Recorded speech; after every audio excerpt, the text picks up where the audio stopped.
السلام عليكم ورحمة الله.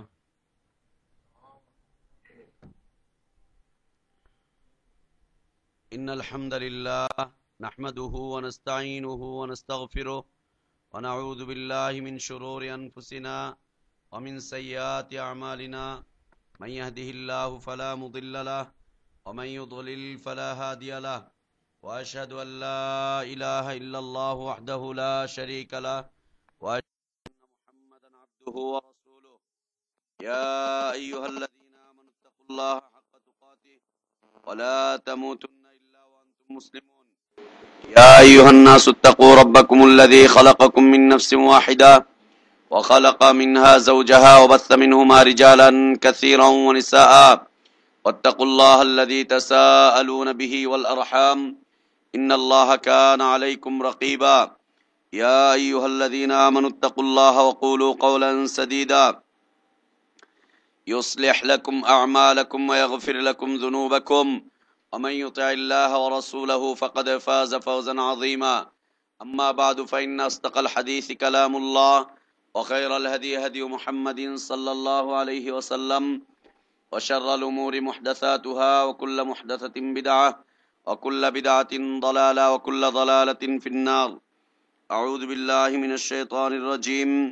بسم الله الرحمن الرحيم.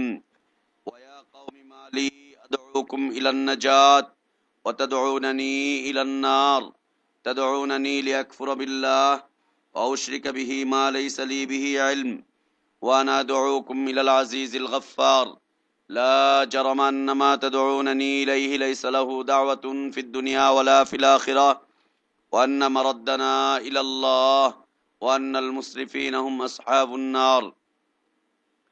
وقال سبحانه: وما لي لا أعبد الذي فطرني وإليه ترجعون، أتخذ من دونه آلهة إن يردني الرحمن بضر لا تغن عني شفاعتهم شيئا ولا ينقذون، إني إذا لفي ضلال مبين.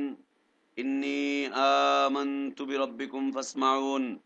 قيل ادخل الجنة قال يا ليت قومي يعلمون بما غفر لي ربي وجعلني من المكرمين. মহান আল্লাহর সমস্ত প্রশংসা, আলহামদুলিল্লাহ। সালাত ও সালাম আমাদের প্রিয় নবী মুহাম্মদুর রাসূলুল্লাহ সাল্লাল্লাহু আলাইহি ওয়াসাল্লামের প্রতি। আল্লাহুম্মা সাল্লি আলা মুহাম্মদ ওয়া আলা আলি মুহাম্মদ কামা সাল্লাইতা আলা ইব্রাহিম ওয়া আলা আলি ইব্রাহিম ইন্নাকা হামিদুম মাজিদ। আল্লাহুম্মা বারিক আলা মুহাম্মদ ওয়া আলা আলি মুহাম্মদ কামা বারাকতা আলা ইব্রাহিম ওয়া আলা আলি ইব্রাহিম ইন্নাকা হামিদুম মাজিদ। আলহামদুলিল্লাহ, আল্লাহ তাবারক ওয়া তাআলার লাখো কোটি শুকরিয়া যে আল্লাহ তাবারক ওয়া তাআলা আমাদেরকে দ্বীনের মৌলিক বিষয়গুলোকে জানার জন্য তৌফিক দান করছেন। আলহামদুলিল্লাহ যে আল্লাহ রাব্বুল আলামিন আমাদেরকে প্রতি রমাদানের ন্যায় আজকেও দ্বীনি তালিমি মজলিসে সমবেত হওয়ার জন্য তৌফিক দান করেছেন, সেই আল্লাহরই প্রশংসা আদায় করছি আলহামদুলিল্লাহ। আমরা লা ইলাহা ইল্লাল্লাহ এর উপরে আলোচনা করে যাচ্ছিলাম।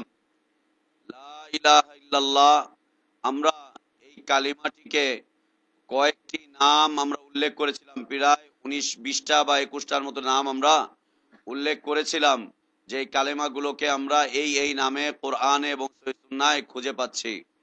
কালিমাতুল ঈমান, কালিমাতুল ইসলাম, কালিমাতুল ইখলাস, কালিমাতুত তাওহীদ, কালিমাতুত তাইয়্যিবা, কালিমাতুদ দাওয়া, কালিমাতুল দাওয়াতুল হক, কালিমাতুত তাকওয়া, কালিমাতুস সাবিত, কালিমাতুল উরওয়া উসকা। এই বিষয়গুলোকে আমরা আলোচনা করে যাচ্ছিলাম। এই প্রত্যেকটা বিষয় এগুলো কোরআন এবং সহিহ সুন্নাহয় পাওয়া যাচ্ছে। আমরা কালিমার অর্থ নিয়ে আলোচনা করে যাচ্ছিলাম। কালেমার অর্থ না জানার কারণে আজকে এই কালেমা অথবা লা ইলাহা ইল্লাল্লাহ এটা আমাদের দেশে তথা ভারতবর্ষে ভিক্ষার কালেমা হিসাবে রূপান্তরিত হয়েছে। অথচ এই কালেমা ভিক্ষার কালেমা নয়। লা ইলাহা ইল্লাল্লাহ এই কালেমা ছিল এমন একটি কালেমা, এটি এমন একটি বক্তব্য, এটি এমন একটি বিষয়বস্তু, এটি এমন একটি সাড়া, এটি এমন একটি আহ্বান যা পৃথিবীর মানুষগুলোকে সকল প্রকার অন্যায়, অত্যাচার, অবিচার, অশ্লীলতা, বেহায়াপনা সবকিছু থেকে রক্ষা করে, সকল প্রকার গায়রুল্লাহ থেকে রক্ষা করে এক আল্লাহর দিকে নিবেদিত প্রাণ করে দেয়, যার মাধ্যমে পৃথিবীতে মানুষ সম্মানের চাইতে সম্মান, যার মাধ্যমে পৃথিবীর মানুষ সম্মানের অধিকারী হয়, যার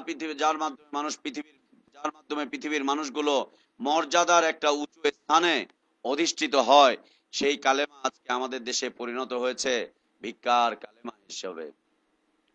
আমাদের দেশে এমন একটি ফকিরকে পাওয়া যাবে না, এমন একজন ভিক্ষুককে পাওয়া যাবে না যে ভিক্ষার সময় এই কালেমাকে উল্লেখ না করছে। ইন্না লিল্লাহি ওয়া ইন্না ইলাইহি রাজিউন, ইন্না লিল্লাহি ওয়া ইন্না ইলাইহি রাজিউন।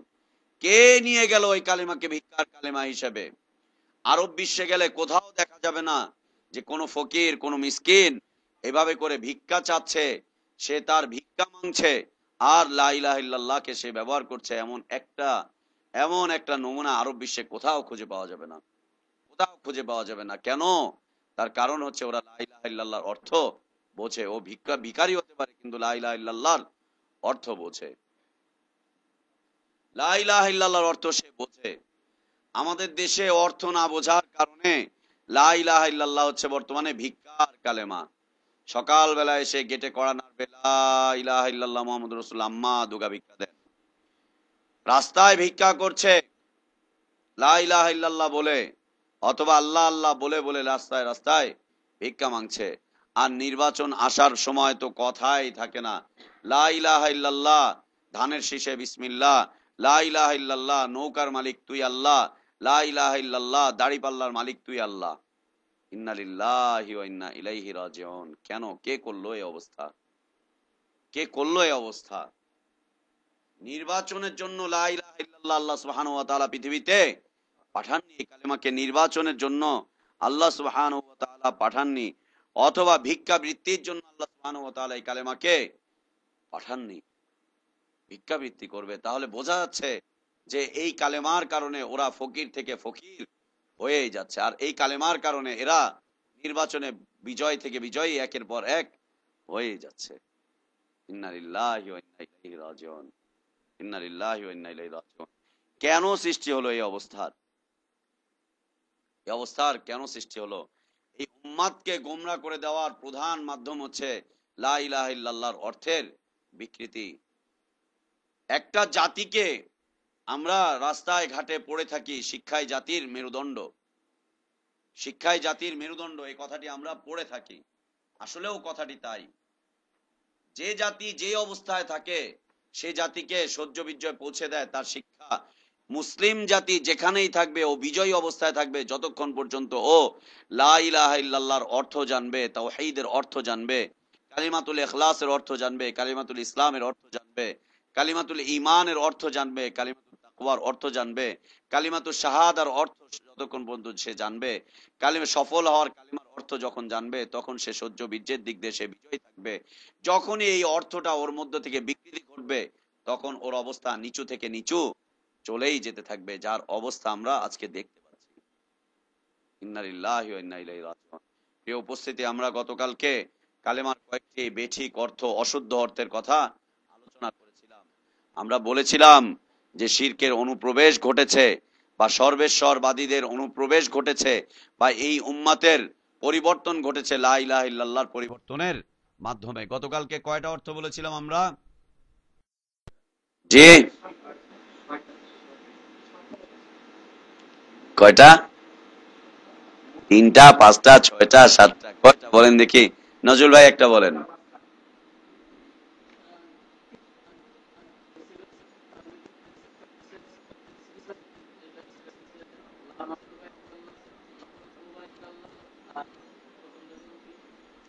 লা মাওজুদা, লা মাওজুদা থেকে লা মাহবুবার মাশুকার সৃষ্টি। হ্যাঁ, আর এই যে লা মাশুকা, কোন প্রেমিকা নেই। এখন মহিলাদের জন্য জিকির কি হবে? মহিলারা তো নিজেরাই প্রেমিকা, ওদের জন্য করে দিয়েছে লা আশিকা ইল্লাল্লাহ, আল্লাহ ছাড়া কোনো প্রেমিক নেই। আল্লাহ ছাড়া কোনো প্রেমিক নেই। মহিলারা তো প্রেমিকা হবে না, ওর তো প্রেমিক দরকার। লা আশিকা ইল্লাল্লাহ, আল্লাহ ছাড়া তোমাকে কেউ প্রেম করার মতো নেই। তোমার প্রেমিক, তোমার একমাত্র প্রেমাস্পদ হচ্ছে আল্লাহ। ইন্না লিল্লাহি ওয়া ইন্না ইলাইহি রাজিউন। এরপরে আর কি অর্থ আমরা বলেছিলাম? হ্যাঁ, আর রাজিকা, আর লা হাকিমা ইল্লাল্লাহ, লা ইয়াকিনান ইল্লাল্লাহ, লা ইয়াকিনান ইল্লাল্লাহ। হ্যাঁ, লা কাদিরা ইল্লাল্লাহ, কাদেরিয়া সম্প্রদায়। এখান থেকে এখান থেকে উৎপত্তি, এগুলো থেকে উৎপত্তি, সূচনা, এগুলো থেকেই সূচনা।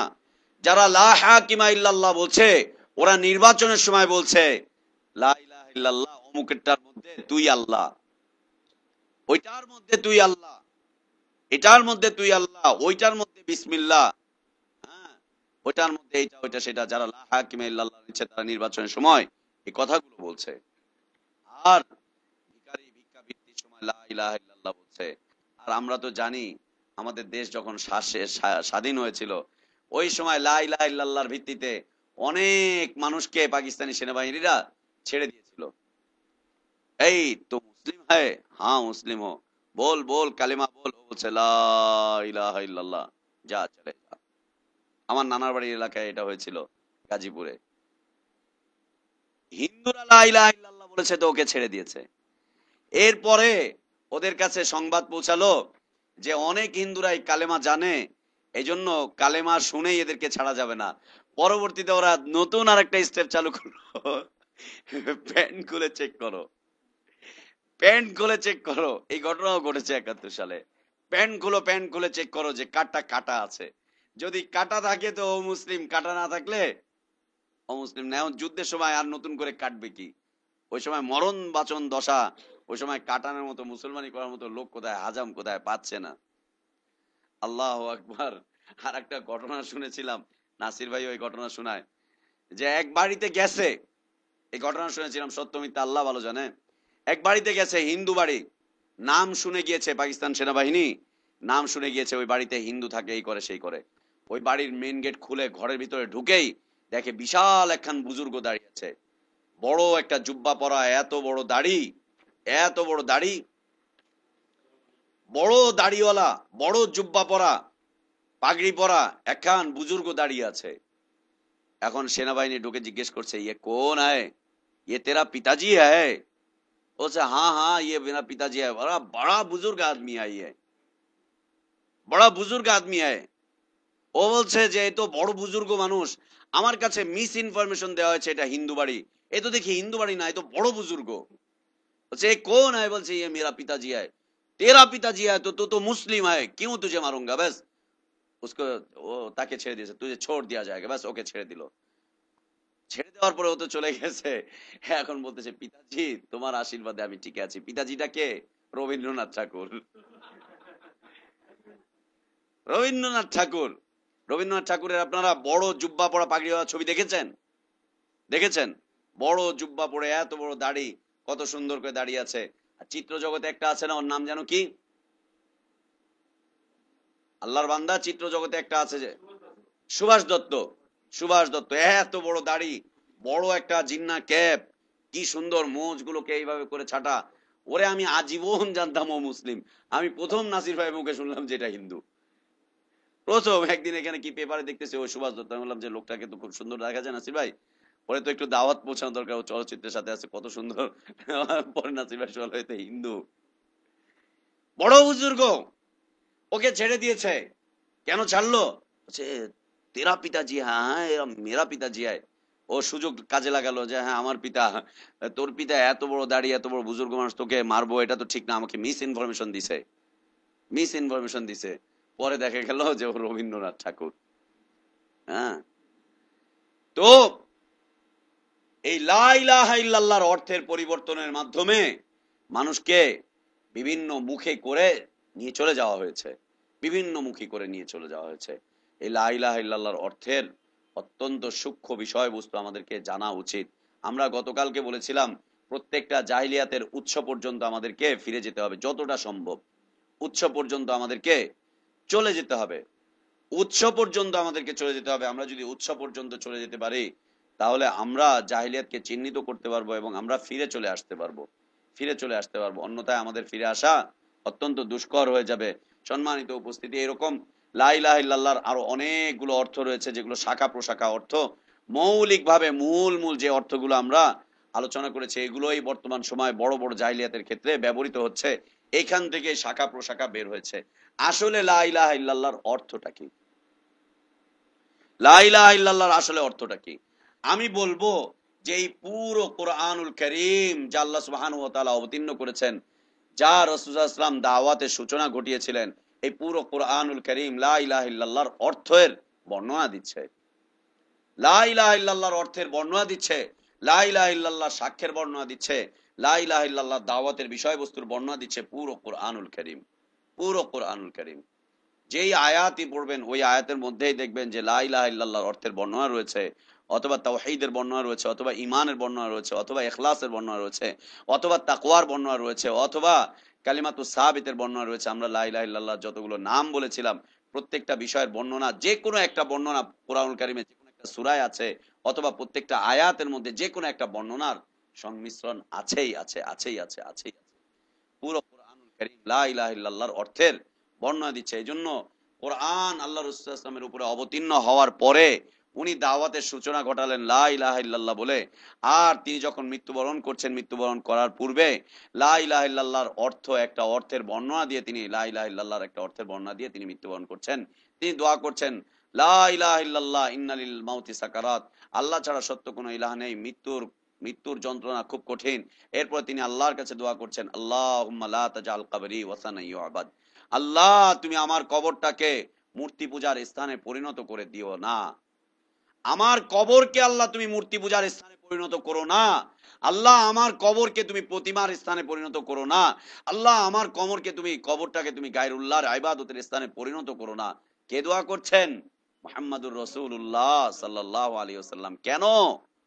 তিনি আশঙ্কা করছিলেন যে তার কবরের ইবাদত হতে পারে, পরবর্তী প্রজন্মের মানুষগুলো তার কবরের ইবাদত করতে পারে, যেমনি ভাবে অতীতের নবী রাসূলদের কবরের ইবাদত করা হয়েছিল। আল্লাহু আকবার! কত সুন্দর পিতা পুত্রের দোয়ার কত সুন্দর মিল। সূরা ইব্রাহিম একদম শেষের দিকে আপনারা পড়বেন, ইব্রাহিম আলাইহিস সালাতু ওয়াস সালাম বাইতুল্লাহ নির্মাণ শেষে আল্লাহর কাছে দোয়া করছেন, রব্বি জাআল হাযাল বালাদা আমিনা, আল্লাহ এই শহরকে তুমি নিরাপত্তার শহরে পরিণত করো। এরপর তিনি বলছেন আল্লাহর কাছে, ওয়াজনুবনি ওয়া বানিয়া আন না'বুদাল আসনাম, আল্লাহ তুমি আমাকে এবং আমার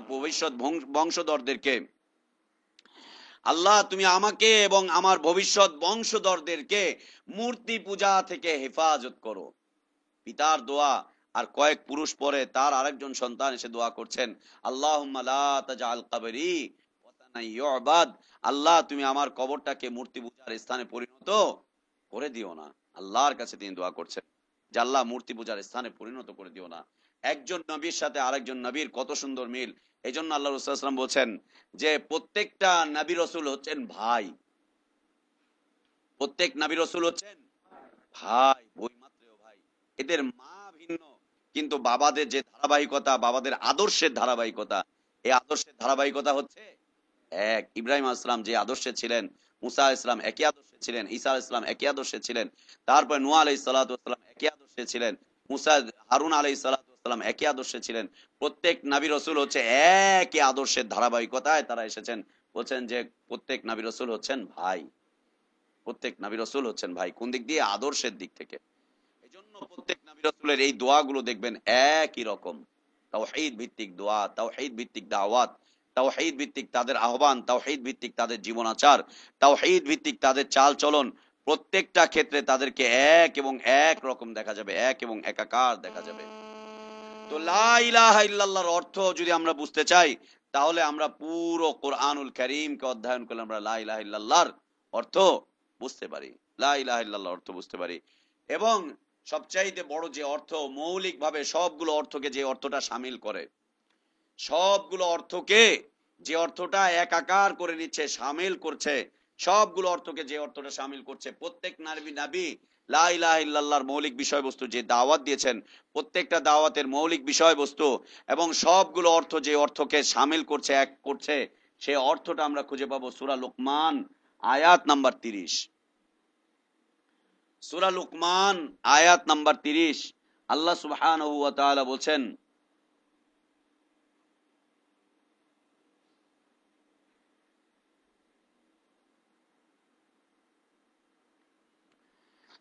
যালিকা বিআন্নাল্লাহা হুয়াল হক, উনি হচ্ছেন সত্য ইলাহ, উনি হচ্ছেন সত্য মাবুদ। যালিকা বিআন্নাল্লাহ, ইনি হচ্ছেন সে আল্লাহ, হুয়াল হক, তিনি হচ্ছেন সত্য, তিনি হচ্ছেন সত্য, তিনি হচ্ছেন সত্য মাবুদ। ওয়ান্নামা ইয়াদউনা মিন দুনিহি হুয়াল বাতিল, এবং তার আহ্বান ছাড়া যত আহ্বান রয়েছে পৃথিবীতে, তার আহ্বান ছাড়া যত আহ্বান রয়েছে, যত ইবাদতের আহ্বান রয়েছে, সবগুলো আহ্বান হচ্ছে বাতিল, ভ্রান্ত। সবগুলো আহ্বান হচ্ছে বাতিল এবং ভ্রান্ত। আল্লাহকে যারা ডাকছে, আল্লাহর ডাকটাই হচ্ছে প্রকৃত সত্য, আল্লাহর আহ্বানটাই হচ্ছে প্রকৃত সত্য আহ্বান। আল্লাহ যে আহ্বান করছেন পৃথিবীর মানুষকে, সেটা হচ্ছে শিরক মুক্ত জীবন যাপন করো, এক আল্লাহর ইবাদত করো, এক আল্লাহর ইবাদত করো। যালিকা বিআন্নাল্লাহু হুয়াল হক ওয়া আন্নামা ইয়াদউনা মিন দুনিহি হুয়াল বাতিল ওয়া আন্নাল্লাহা হুয়াল আলিয়্যুল কাবীর, তিনি হচ্ছেন সর্বোচ্চ, তিনি হচ্ছেন সবচাইতে বড়। এজন্য কবির হচ্ছে আল্লাহর নাম। কবির কোন মানুষের নাম হতে পারে না, কোন মানুষের নাম হতে পারে না। কবির আল্লাহরই হচ্ছে নাম, কবির। যালিকা বিআন্নাল্লাহু হুয়াল হক ওয়া আন্নামা ইয়াদউনা মিন দুনিহি হুয়াল বাতিল ওয়া আন্নাল্লাহা হুয়াল আলিয়্যুল কাবীর, তিনি হচ্ছেন সত্য ইলাহ, তার আহ্বানটাই হচ্ছে শুধুমাত্র সত্য। তার আহ্বানের বাইরে যত আহ্বান রয়েছে, সবগুলো আহ্বান হচ্ছে মিথ্যা। ওনার বাইরে, আল্লাহর আহ্বানের বাইরে, আল্লাহর দাওয়াতের বাইরে যতগুলো দাওয়াত রয়েছে, আহ্বান রয়েছে, সবগুলো দাওয়াত হচ্ছে মিথ্যা। একমাত্র আল্লাহর দাওয়াতই হচ্ছে সত্য। আর আল্লাহর যতগুলো দাওয়াত রয়েছে কোরআনুল কারীমে, সবগুলো দাওয়াতের সমষ্টি হচ্ছে তোমরা আল্লাহ ছাড়া আর কারো ইবাদত করো না, আর কারো ইবাদত করো না, এক আল্লাহরই ইবাদত করো, এক আল্লাহর ইবাদত করো, শুধুমাত্র এক আল্লাহর ইবাদত করো। আজকাল আমাদের সামনে লা ইলাহা ইল্লাল্লাহর অর্থের অর্থের আর এই যে সামঞ্জস্যতা, লা ইলাহা ইল্লাল্লাহর অর্থের এই যে বিকৃতি চতুর্দিকে ঘুরে পড়েছে। আজকে লা ইলাহা ইল্লাল্লাহর মৌলিক অর্থ আর খুঁজে পাওয়াই যাচ্ছে না। লা ইলাহা ইল্লাল্লাহর মৌলিক অর্থ আজকে আর খুঁজেই পাওয়া যাচ্ছে না, সব একাকার হয়ে গিয়েছে, সব একাকার হয়ে গিয়েছে। আল্লাহ রাসূল সাল্লাল্লাহু আলাইহি ওয়াসাল্লাম যখন লা ইলাহা ইল্লাল্লাহ দাওয়াত দিলেন, পৃথিবীতে যতগুলো খানকা ছিল, প্রত্যেকটা খানকাওয়ালারা চিন্তা করলেন যে আমার বিরুদ্ধে চলছে এই দাওয়াত, আমার বিরুদ্ধে চলছে এই দাওয়াত।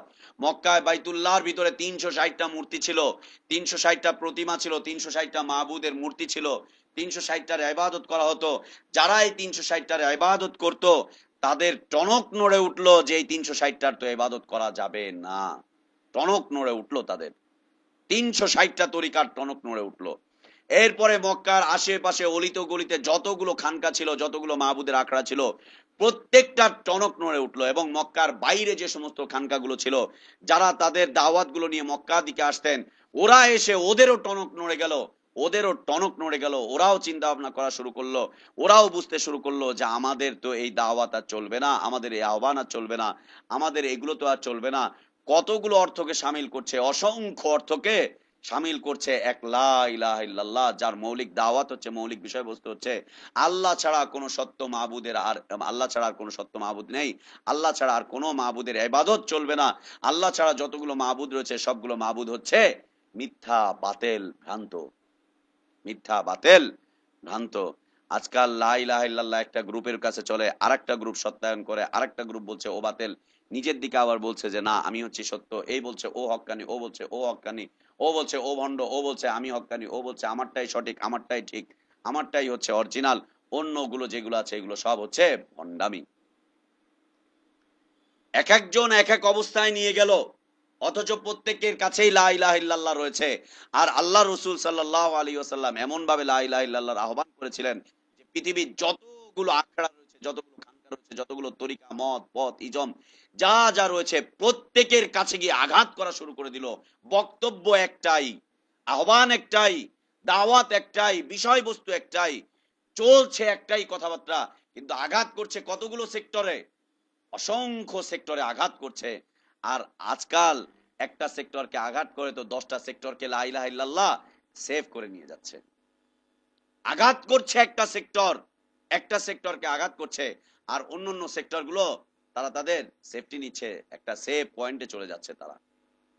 না, তাহলে বোঝা যাচ্ছে যে লা ইলাহা ইল্লাল্লাহর অর্থ এই জাতি যা বুঝেছে এই অর্থটা আসলে সঠিক অর্থ নয়, সঠিক অর্থ নয়, সঠিক অর্থ নয়। এই জাতির কাছে লা ইলাহা ইল্লাল্লাহ থাকার পরেও শহীদ মিনার থাকে, এই জাতির কাছে লা ইলাহা ইল্লাল্লাহ থাকার পরে খানকা থাকে, এই জাতির কাছে লা ইলাহা ইল্লাল্লাহ থাকার পরে দরগা থাকে, এই জাতির কাছে লা ইলাহা ইল্লাল্লাহ থাকার পরেও পিরালি থাকে, এই জাতির কাছে লা ইলাহা ইল্লাল্লাহ থাকার পরেও পাথর পূজা, মাজার পূজা, এই জাতির কাছে লা ইলাহা ইল্লাল্লাহ থাকার পরেও খানকা পূজা, গাছ পূজা, লোটার পূজা, এটার পূজা, পীরের আরো কিছুর পূজা, ময়লার পূজা, পেশাব পায়খানার পূজা, সব কিছুর পূজা চলে এই জাতির কাছে লা ইলাহা ইল্লাল্লাহ থাকার পরেও। সব একাকার হয়ে গেছে। তুমি লা ইলাহা ইল্লাল্লাহ বলো, তুমি শহীদ মিনারে ভোরবেলায় গিয়ে ফুল দাও, কোনো সমস্যা নেই। তুমি লা ইলাহা ইল্লাল্লাহ বলো, সংসদে গিয়ে তুমি নীরবতা পালন করো, কোনো অসুবিধা নেই। তুমি লা ইলাহা ইল্লাল্লাহ বলো, ভোট ভিক্ষা করো, কোনো সমস্যা নেই। তুমি লা ইলাহা ইল্লাল্লাহ বলে তুমি বোমাবাজি করো, কোনো অসুবিধা নাই। তুমি লা ইলাহা ইল্লাল্লাহ বলে ভিক্ষাবৃত্তি করো, কোনো সমস্যা নাই। তুমি লা ইলাহা ইল্লাল্লাহ বলে খানকা, দরগা, ইজম, মত, পদ, তরিকা তৈরি করো, কোনো অসুবিধা নাই। তুমি যেই সেক্টরে লা ইলাহা ইল্লাল্লাহকে ব্যবহার করতে চাও সেই সেক্টরের জন্যই লা ইলাহা ইল্লাল্লাহ বিদ্যমান, লা ইলাহা ইল্লাল্লাহ সেই সেক্টরেই চলবে। অবস্থা দৃষ্টিতে মনে হচ্ছে আমরা যেমন আমাদের দেশে একটা সবজি রয়েছে গোলালু, এই সবজিটা যেমন প্রত্যেকটা ক্ষেত্রে চলে, ইন্না লিল্লাহি ওয়া ইন্না ইলাইহি রাজিউন, লা ইলাহা ইল্লাল্লাহকে এইভাবে প্রত্যেকটা সেক্টরে নিয়ে চলে যাওয়া হয়েছে, প্রত্যেকটা সেক্টরে নিয়ে চলে যাওয়া হচ্ছে। তুমি যেটাই করতে চাও তুমি লা ইলাহা ইল্লাল্লাহ করো, লা ইলাহা ইল্লাল্লাহ করো, ইন্না লিল্লাহি ওয়া ইন্না ইলাইহি রাজিউন। আমরা আশঙ্কা বোধ করছি ভবিষ্যতে না বাংলাদেশে যে সমস্ত মূর্তি পূজার স্থানগুলো রয়েছে সেখানে লা ইলাহা ইল্লাল্লাহ পৌঁছে দেওয়া হয়। কেন না, কেন না, কেন না এই মূর্তি পূজার স্থান, মন্দির, মন্দির উদ্বোধন করতে গিয়ে সেখানে দোয়া করা হচ্ছে। দেশের একজন প্রথিত যশা মন্ত্রী, তিনি লা ইলাহা ইল্লাল্লাহ, তিনি যিনি লা ইলাহা ইল্লাল্লাহ পাঠ করেন, তিনি মন্দির উদ্বোধন করতে গিয়ে ওখানে দোয়া পাঠ করছেন, আল্লাহর কাছে মন্দির কবুল হওয়ার দোয়া করছেন। উনি তো ভালো, এই রাস্তা, এই চোর দরওয়াজা কে খুলে দিল, এই চোরাগলি কে খুললো, এই দরজা কে খুললো? আজকে মন্ত্রী চলে যাচ্ছে, মন্ত্রীর এলেম কালাম নেই, মন্ত্রী কোরআন পড়ে না, এই পড়ে না, সেই পড়ে না, মন্ত্রী ধর্ম নিরপেক্ষতার লোক, ও এই কথা বলে এই দেশে ক্ষমতায় এসেছে, ওর জন্য এটা সাজে। কিন্তু এই দরজা কে খুললো? এই দরজা খুলেছে মুহাদ্দিস মুফাসসির সাহেব। তিনি রমাদান মাসে দুর্গাপূজার উৎসবে, দুর্গাপূজার অনুষ্ঠানে, দুর্গাপূজার উদ্বোধনী অনুষ্ঠানে তিনি গিয়ে ওইখানে ওদের সাথে শুভেচ্ছা বিনিময় করে চলে আসছেন। এই দরজা তো ও খুলেছে, আজকে এরা এটাকে পালন করছে, কিন্তু ওই আজকে আবার এদের বিরোধিতা করছে। এই দরজা কে খুললো? এই দরজা খুলেছে আমির সাহেব, এই দরজা খুলেছে আমির সাহেব। আমির সাহেব যখন সমাজ কল্যাণ মন্ত্রী, তখন তিনি ঢাকেশ্বরী মন্দিরে গিয়ে দুর্গাপূজার উদ্বোধনী অনুষ্ঠানে মাথা নিচু করে দাঁড়িয়ে থেকে শ্রদ্ধা নিবেদন করে চলে আসছে।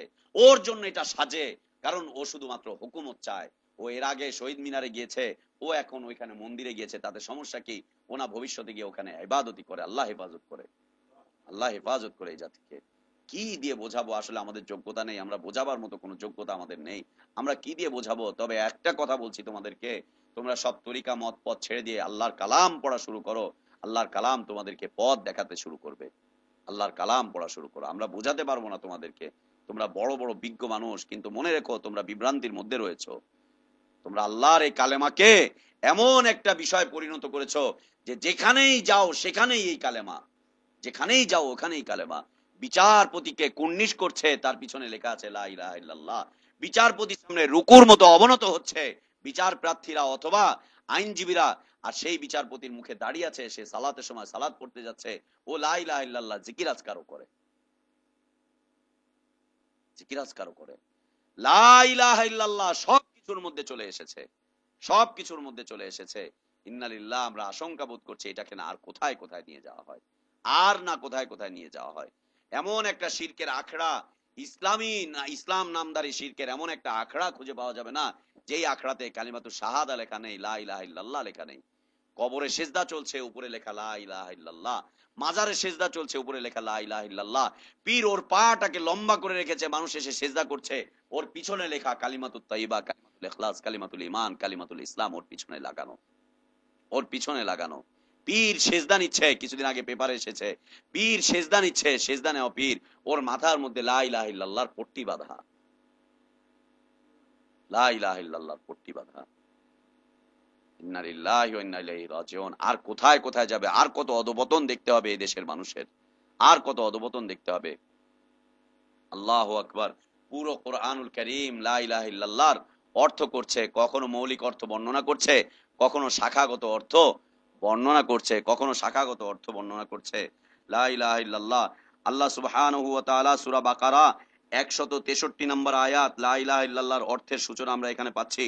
আল্লাহ সুবহানাহু ওয়া তাআলা বলছেন, ওয়া ইলাহুকুম ইলাহুম ওয়াহিদ লা ইলাহা ইল্লা হুয়ার রহমানুর রহিম।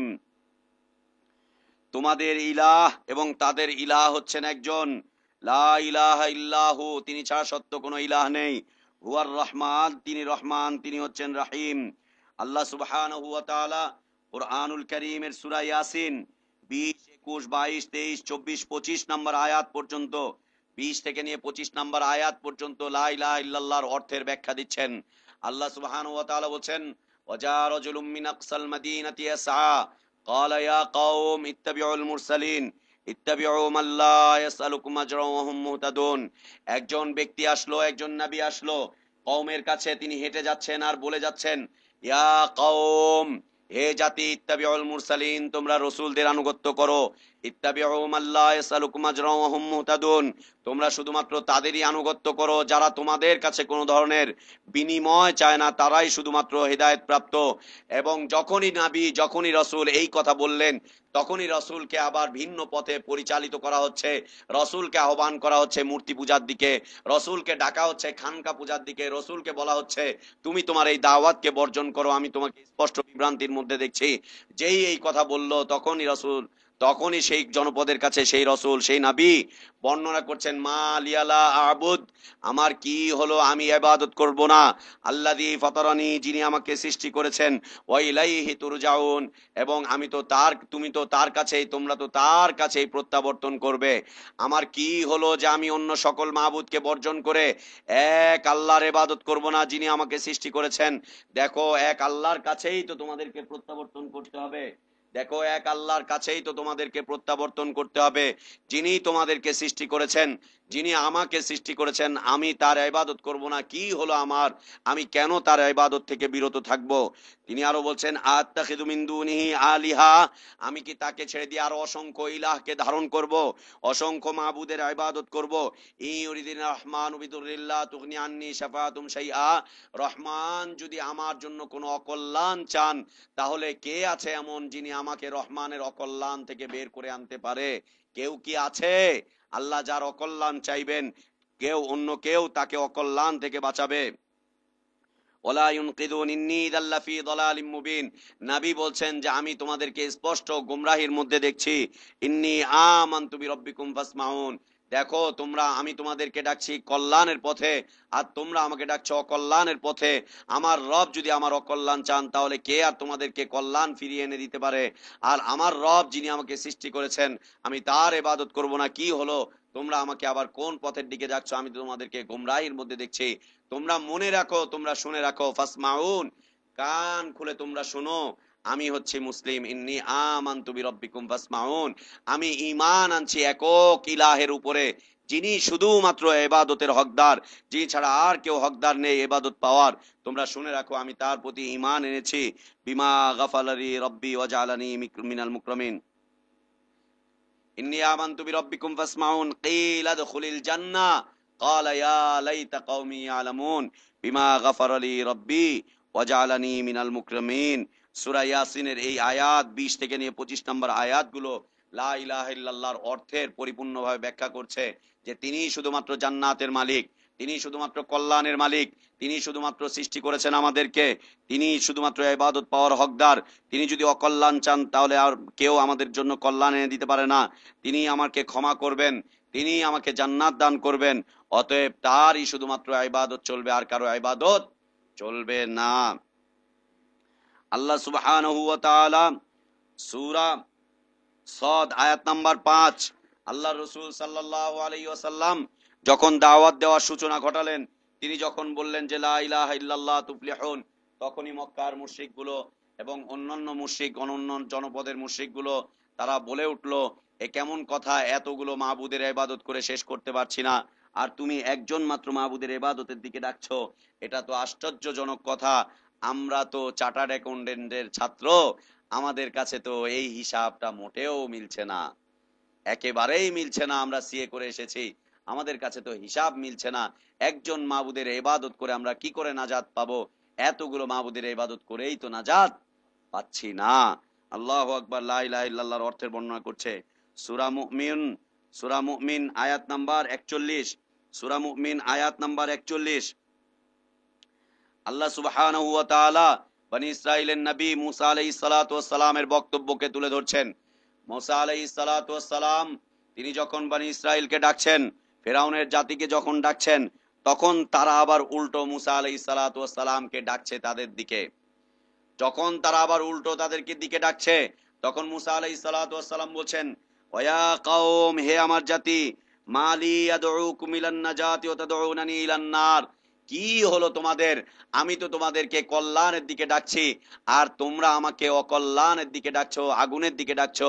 আমি তোমাদেরকে মুক্তির দিকে ডাকছি, যে আগুন থেকে মুক্তি পেয়ে যাবো, আগুন থেকে মুক্তি পেয়ে যাবে, একমাত্র রবের ইবাদত করো, একমাত্র ইলাহের ইবাদত করো। আর তোমরা কিনা আমাকে ডাকছো আগুনের দিকে, তোমরা আমাকে ডাকছো অসংখ্য মাবুদের দিকে। এ কি অবস্থা হলো তোমাদের? কি হলো তোমাদের? এতগুলো মাবুদের দিকে তোমরা ডাকছো। মালিয়া দউকুম ইলান নাজাত ওয়া তাদউনানি ইলান নার তাদউনানি লিয়াকফুরা বিল্লাহ, তোমরা আমাকে ডাকছো আমি যেন আল্লাহর সাথে কুফরি করি, আল্লাহর সাথে অংশীদার সাব্যস্ত করি, অউশরিকা বিহি, এবং তার সাথে যেন অংশীদার সাব্যস্ত করি, মা লাইসা লি বিহি ইলম, আল্লাহর সাথে অংশীদার সাব্যস্ত করার এবং আল্লাহকে অস্বীকার করার মতো কোনো দলিল তো আমার কাছে নেই। আল্লাহর সাথে অংশীদার সাব্যস্ত করার এবং আল্লাহকে অস্বীকার করার, আল্লাহর সাথে অসংখ্য মাবুদকে ধারণ করার কোনো সঠিক দলিল তো আমার কাছে নেই। তোমরা আমাকে কোন পথের দিকে ডাকছো? আমি তো তোমাদেরকে ডাকছি একমাত্র আল্লাহর দিকে, একমাত্র ইলাহের দিকে, আর তোমরা অসংখ্য ইলাহ আর মাবুদের দিকে আমাকে ডাকছো। এই বিষয়ে তো আমার কাছে কোনো দলিল পৌঁছায়নি। অসংখ্য মন্ত্রণালয়ের ইবাদত করতে হবে, অসংখ্য মন্ত্রীর পূজা করতে হবে, অসংখ্য খাজা গাজার ইবাদত করতে হবে, এক এক মন্ত্রণালয়ের দায়িত্ব এক একজনকে দিয়ে দেওয়া হবে, অসংখ্য খাজা পৃথিবীকে পরিচালিত করবে, আর খাজাগুলোর কাছে গিয়ে মানুষ চাইবে। এটা তো হতে পারে না, এটা তো অসম্ভব কথা। মা লাইসা লি বিহি ইলম ওয়া নাদউকুম ইলাল আজিজিল গফফার, আমি তোমাদেরকে ডাকছি মহা পরাক্রমশালী, সবচাইতে বড় সম্মানিত সত্তা, যিনি সকলকে ক্ষমা করেন, সবচাইতে বড় ক্ষমাশীল সত্তার দিকে তোমাদেরকে আমরা ডাকছি, আমি ডাকছি।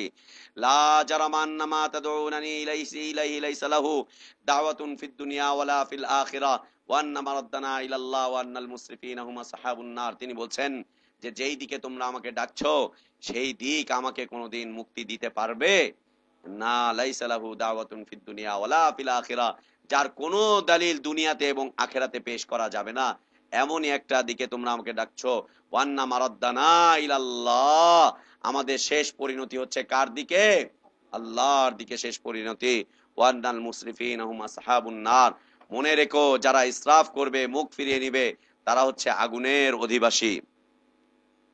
লা ইলাহা ইল্লাল্লাহর আরেকটি অর্থ সূরা ইসরা আয়াত নাম্বার 52, সূরা ইসরা আয়াত নাম্বার 52, আল্লাহ সুবহানাহু ওয়া তাআলা বলছেন, নবী তুমি বলে দাও, কুলিদুল্লাযীনা জামতুম মিন দুনিল্লাহ, তোমরা আল্লাহকে ছেড়ে দিয়ে যত কিছুকে ডাকার আশঙ্কা করছো, যত কিছুকে ডাকবে বলে তোমরা বিশ্বাস করছো, তোমরা তোমাদের ইতিকাদ করছো, আল্লাহকে ছেড়ে দিয়ে তোমরা যাকে ডাকছো, জামতুম মিন দুনিল্লাহ ফালা ইয়ামলিকুনা কাশফাদ দুররি আনকুম ওয়ালা তাহওয়িলা, মনে রেখো তিনি ছাড়া আর কেউ তোমাদের অকল্যাণ দূর করার মালিক নয়। আল্লাহ ছাড়া তোমাদের অকল্যাণ দূর করার মালিক আর কেউ নেই। তোমাদের থেকে অকল্যাণকে একদম দূর করে কেউ দিতে পারে না, এবং অকল্যাণ থেকে তোমাদেরকে কেউ সরিয়ে আনতে পারে না। আল্লাহ ছাড়া তোমরা যত কিছুকে ডাকছো, এরা তোমাদের কোনো কল্যাণের মালিক নয়, এরা তোমাদের কোনো কল্যাণের মালিক নয়। সূরা আম্বিয়া আয়াত নাম্বার 21, লা ইলাহা ইল্লাল্লাহর আরেকটি অর্থ আল্লাহ সুবহানাহু ওয়া তাআলা বলছেন, লা ইউসালু আম্মা ইয়াফআলু ওয়া হুম ইউসালুন, এককভাবে শুধুমাত্র এক আল্লাহরই ইবাদত করতে হবে।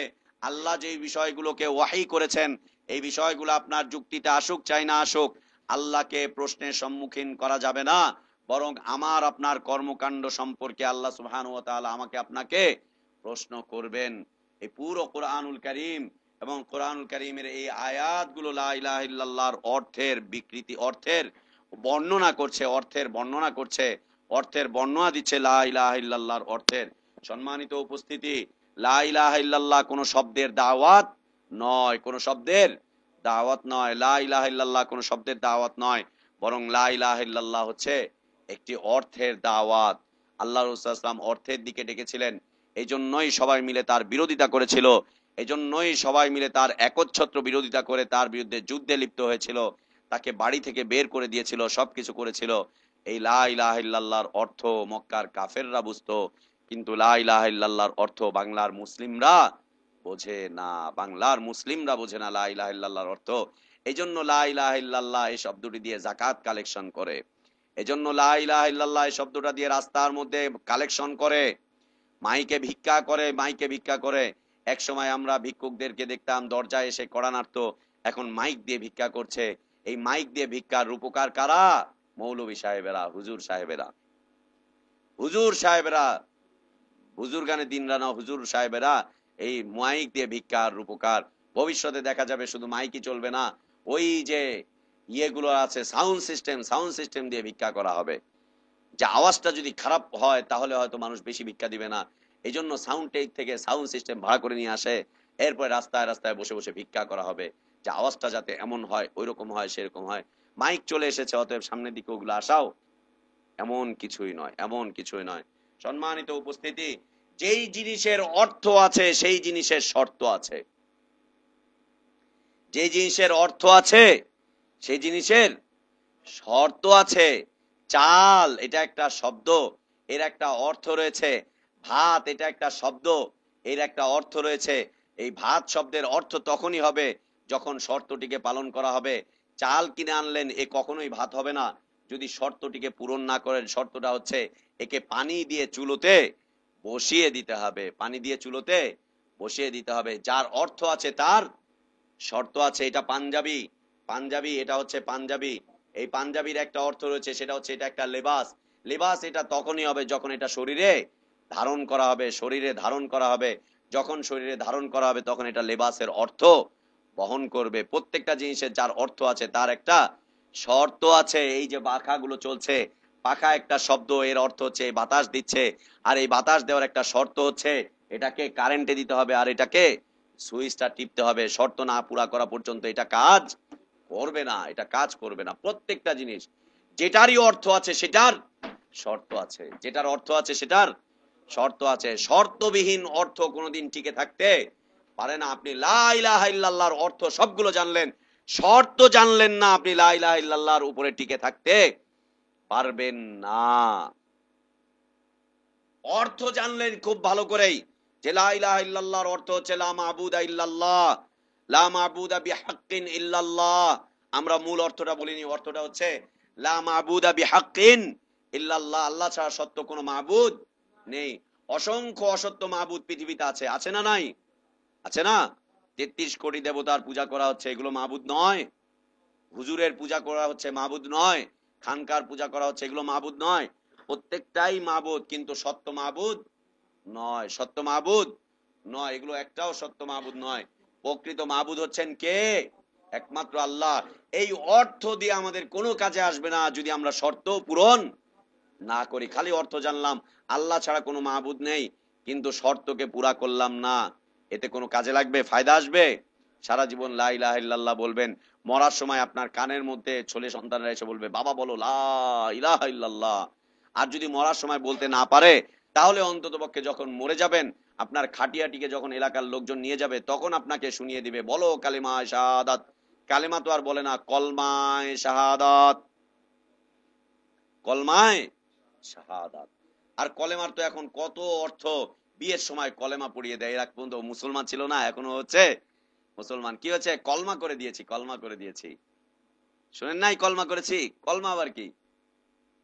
কলমা আবার কি? গতকালকে মাদ্রাসায় এর ব্যাখ্যা করছিলাম, কলমা আবার কি। ও আজীবন সালাত পড়ে নাই, ও আজীবন লা ইলাহা ইল্লাল্লাহ মানে নাই, অর্থ বুঝে নাই, শর্ত মানে নাই। এখন ওকে বিয়ে দিচ্ছে, বিয়ের সময় তো হুজুর আনতে হবে, হুজুর এসে কি করবে? হুজুর ওকে কলমা পড়াচ্ছে। এজন্য কলমা পড়ায়। বিয়ের সময় কি হয়? ইসলামের শর্ত হচ্ছে আকদ হবে, ইজাব আর কবুল হবে। আল্লাহ রাসূল সাল্লাল্লাহু আলাইহি ওয়াসাল্লাম বলছেন যে বিয়ে শাদীটা হচ্ছে বেচা কেনার মতো। এই টুপিটা কত ভাই? এই টুপিটা 20 টাকা। কিনবেন?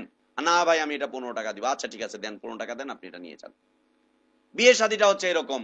বাবার কাছে ছেলে গিয়ে প্রস্তাব করবে, মায়ের রাজিতে বিয়ে হবে না। বাবার কাছে গিয়ে ছেলে প্রস্তাব করবে আমি আপনার সন্তানটিকে বিয়ে করতে চাই। বাবা বলবে ঠিক আছে বিয়ে করতে চাচ্ছ, আমাকে তোমার 5 লাখ টাকা দিতে হবে যদি এই মেয়েটাকে নিতে চাও। এখন দিন দরবার চলছে যে না 5 লাখ না, আমি 1.5 লাখ দিব। ও বলছে না 1.5 লাখে চলবে না, আমার মেয়ের মূল্য 5 লাখ টাকাই। যদিও তুমি বাকি দাও সমস্যা নেই, জীবনেও দিও না। আবার মা চাচারা দাদা খালুরা চাচিরা শিখিয়ে দেয় জামাইকে, কোনো অসুবিধা নেই, বিয়ের রাত্রে বাসর রাত্রে গিয়ে বলবি, পায়ে ধরে বলবি যে তুমি আমাকে মাফ করে দাও, পায়ে ধরে বলবি মাফ করে দাও। আর মেয়েকে শিখিয়ে দেয়, দেখ তুই কিন্তু মাফ করে দিস, না হলে কিন্তু কুলক্ষণ হবে, অলক্ষ্য হবে। অলক্ষণ হবে কি? বিয়ের পরের রাত্রে কিন্তু তোর জামাই মরে যাবে। ও জামাইকে মরা থেকে বাঁচাবার জন্য বিয়ের রাত্রে বলে দেয় আমি তোমাকে মাফ করে দিলাম, দেনমোহর সব। দেনমোহর মাফ করে দিচ্ছে। দেনমোহর মানে কি? যে মোহর বাকি থাকে সেটার নাম কি? দেনমোহর। এখন বলছে দেনমোহর মাফ করে দিচ্ছি। দেনমোহর মাফ হয় নাকি? ও তো দেনা থেকেই যাচ্ছে। দেন মানে কি? দেন মানে হচ্ছে দেনা, দেনমোহর। ওই রাতের বেলায় গিয়ে কিন্তু মাপ চেয়ে নিস। চাচিরা ছেলেকে শিখিয়ে দেয়, আর শাশুড়ি ওকে যখন বাসর ঘরে ঢুকায় বলে দেয় মা মাফ করে দিও কিন্তু, না হলে অতীতে এরকম দেখা গিয়েছে বুজুর্গানে দিনদের থেকে অনেক এরকম বর্ণনা আছে যে জামাই কিন্তু পরের রাতেই মরে গিয়েছে, তুমি কিন্তু বাসর রাতে লাল শাড়ি নিয়ে ঢুকছো, সাদা শাড়ি নিয়ে কিন্তু তোমাকে বাপের বাড়ি যাওয়া লাগবে। ও এই আশঙ্কায় রাতের বেলায় গিয়ে মাফ করে দেয়। আর নালায়েক গুলো পায়ে ধরেও মাপ চায়, নালায়েক গুলো পায়ে ধরেও মাপ চায়, মাফ করে দিও গো, মাফ করে দিও গো। ও বিয়ের সময় বলছে 5 লাখ না 5 কোটি লেখালেই বা সমস্যা কি? পুরোটাই তো বাকি, অসুবিধা কি? নগদ যা পাও হাত পেতে নাও, বাকির খাতা শূন্য পড়ে থাক। মরার সময় আজীবন দিল না, যখন মরে গিয়েছে স্বামী তখন মা চাচিরা ধরে নিয়ে যায়, যা যা যে বল যে আমি মাফ করে দিয়েছি। ও যে ওখানটায় কাঁদতে থাকে, ও গো আমি তোমাকে মাফ করে দিয়েছি গো। ও শুনেছে আমি তোমাকে মাফ করে দিয়েছি। জানেন না এগুলো? মরার পরে যে মোহর মাফ করে দেয় এগুলো জানেন না? ও আল্লাহ, স্যার জানে না। স্যার যে কি জানে না তাও আমি জানি না। মরার পরে মাফ করানো হয়, মরার পরে। আমরা দেখেছি এগুলো। মরার পরে বউকে নিয়ে যায়, নিয়ে যাওয়ার পরে বলছে মাফ করে দে, মাফ করে দে, না হলে কিন্তু ও জান্নাতে যেতে পারবে না। ও বেটি চিন্তা করবে যে যা জীবনে যা যাওয়ার তা তো গেলই, আজীবন তো ওর কিল কুতা সবই খেলাম, কিল কুতা সবই তো খেলাম আজীবন, অতএব এখন নাহলে মাফ করেই দিলাম। আর যেগুলো একটু চালাক ও বলে যে না আমি মাফ করব না, ও আজীবন আমারে জুলুম করছে আমিও মাফ করবো না, ওইখানে গিয়া টিকুক, যা করার করুক। লা ইলাহা ইল্লাল্লাহ কলেমা পড়াচ্ছে, আর এই মোহর দিন মোহর হয়ে যাচ্ছে। রাসূল সাল্লাল্লাহু আলাইহি ওয়াসাল্লাম বলছেন এটা হচ্ছে বেচা কেনা। বাবার কাছে প্রস্তাব করবে, বাবা বলবে যে না দিব না, বেচ দেওয়া হবে না। বাবা বলবে যে আচ্ছা ঠিক আছে দেবো, তো দাও, নগদ দাও, নগদ দাও, মেয়েকে নিয়ে যাও। ইজাব আর কবুল আর আকদ, এটাই জানি শরঈ পরিভাষা। এটা আমাদের দেশে এটা হয়ে গেল কলেমা পড়ছে, কলেমা কলেমা, কলমা হয়ে গেছে, কলমা করে দিয়েছি। আগামী এত তারিখে কলমা হবে, ওর কলমা হবে। কেন হচ্ছে এগুলো? এর অর্থ জানে না এবং এর শর্ত জানে না, অর্থ এবং শর্ত এগুলো জানে না।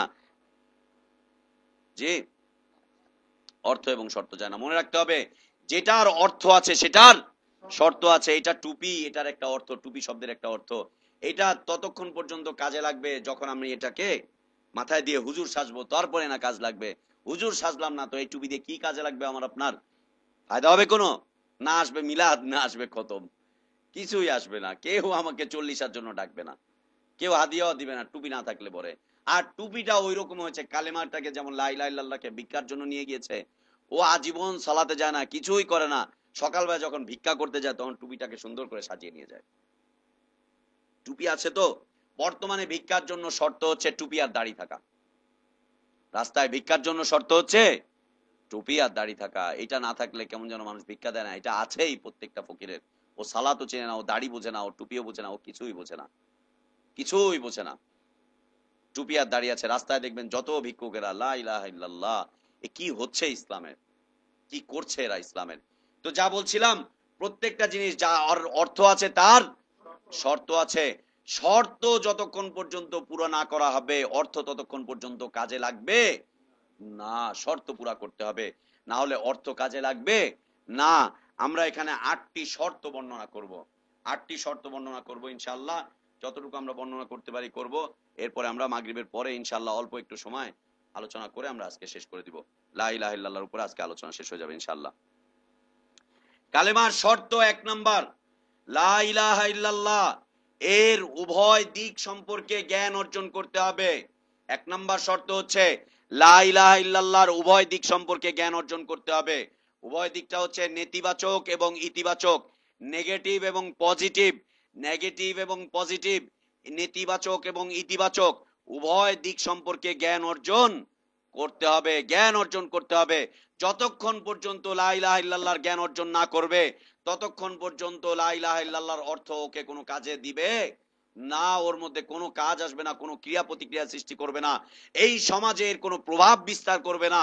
যতক্ষণ পর্যন্ত জ্ঞান অর্জন না করবে, লা ইলাহা ইল্লাল্লাহ সম্পর্কে নেতিবাচক এবং ইতিবাচক দিকের জ্ঞান অর্জন না করবে, ও ততক্ষণ পর্যন্ত পদলিহন করে চলবে, ও ততক্ষণ পর্যন্ত কাফের মুশরিকদের পদচুম্বন করে চলবে, ও যেমনি ইচ্ছা তেমনি ওর জীবন যাপন করবে। লা ইলাহা ইল্লাল্লাহ ওর জন্য কোনো কাজে আসবে না। সাইফ কই? সাইফ কই? কোথায়? কেন?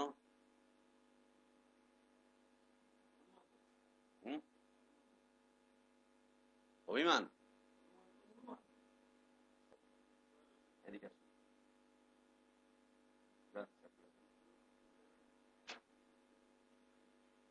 নেতিবাচক এবং ইতিবাচক উভয় দিক থেকে লা ইলাহা ইল্লাল্লাহর জ্ঞান অর্জন করতে হবে। নেতিবাচক দিকটা কি? নেতিবাচক হচ্ছে প্রথম অংশ, লা ইলাহা কোন সত্য ইলাহ নেই, লা ইলাহা কোন মাবুদ নেই, কারো ইবাদত চলবে না, একক কারো আনুগত্য চলবে না, কারো আইন কানুন বিধান মুমিনের জন্য মানা চলবে না, কারো আইন কানুন বিধান মুমিনের জন্য মানা চলবে না, মুমিন কারো একক আনুগত্য করবে না, একমাত্র আল্লাহ ছাড়া, ইল্লাল্লাহ শুধুমাত্র আল্লাহ ছাড়া, সত্যিকার অর্থে একমাত্র আল্লাহ ছাড়া আর কারো আনুগত্য চলবে না, আর কারো ইবাদত চলবে না। জীবনের মুমিনের জীবনের প্রত্যেকটা ক্ষেত্রই হচ্ছে ইবাদত। ও ব্যক্তি জীবনে ও ইবাদত করবে, পারিবারিক জীবনে ও ইবাদত করবে, ও রাষ্ট্রীয় জীবনে ইবাদত করবে, ও সাংসারিক জীবনে ইবাদত করবে, ও ছোট্ট বয়সে ইবাদত করবে, ও বুড়ো হলে পরে ইবাদত করবে। সকল জীবনের সকল ক্ষেত্রের যতগুলো ইবাদত আছে সবগুলো ইবাদত কার জন্য নিবেদন করবে?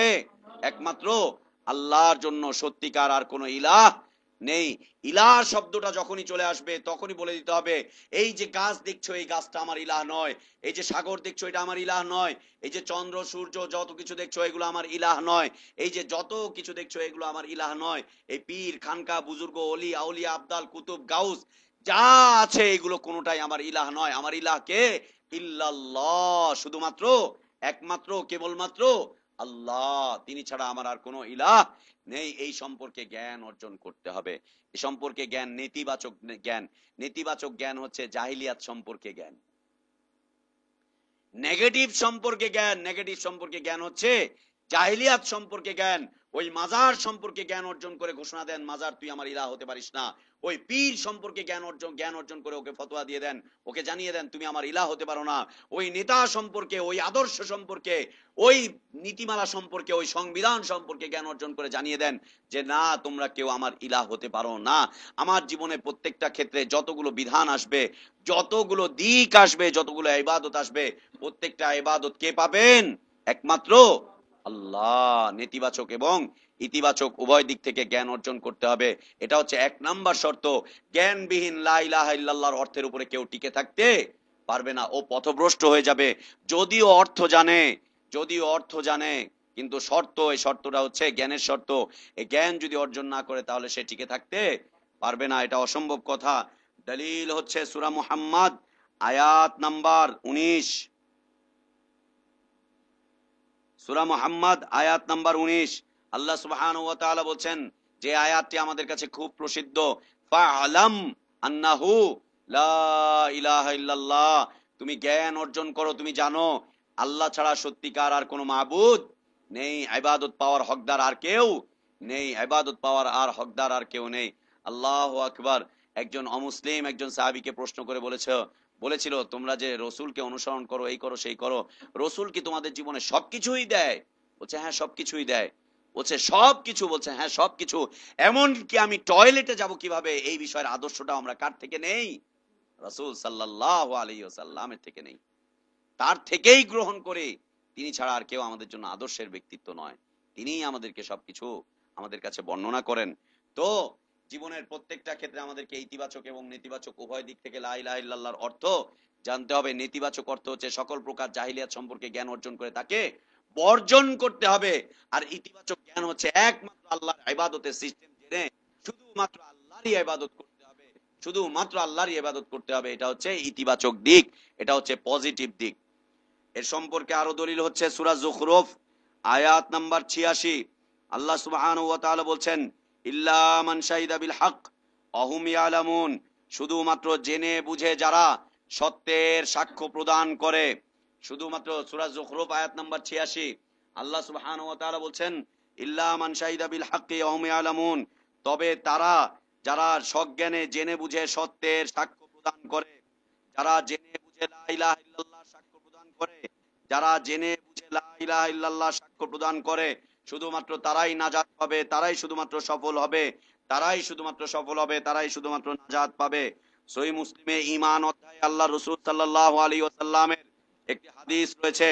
আল্লাহ রাসূল সাল্লাল্লাহু আলাইহি ওয়াসাল্লাম বলেন, মান মাত ওয়া হুয়া ইয়ালাম আন্নাহু লা ইলাহা ইল্লাল্লাহ দাখালাল জান্নাহ, যে ব্যক্তি এই অবস্থায় মৃত্যুবরণ করবে যে সে লা ইলাহা ইল্লাল্লাহ সম্পর্কে জ্ঞান অর্জন করেছিল, নেগেটিভ এবং পজিটিভ দিক থেকে লা ইলাহা ইল্লাল্লাহ সম্পর্কে জ্ঞান অর্জন করেছিল, জ্ঞান অর্জন করে লা ইলাহা ইল্লাল্লাহকে গ্রহণ করে নিয়েছিল, যে ব্যক্তি এই কাজটি করবে আল্লাহ তাআলা তাকে জান্নাতে প্রবেশ করবেন। যে ব্যক্তি লা ইলাহা ইল্লাল্লাহ সম্পর্কে জ্ঞান অর্জন করার পরে মৃত্যুবরণ করবে, আল্লাহ সুবহানাহু ওয়া তাআলা তাকে কোথায় প্রবেশ করাবেন? জান্নাতে প্রবেশ করাবেন। এটি হচ্ছে শর্ত, এটি হচ্ছে শর্ত। লা ইলাহা ইল্লাল্লাহ সম্পর্কে জ্ঞান অর্জন করতে হবে। সম্মানিত উপস্থিতি, দ্বিতীয় শর্ত, লা ইলাহা ইল্লাল্লাহর উপরে দৃঢ় বিশ্বাস স্থাপন করতে হবে।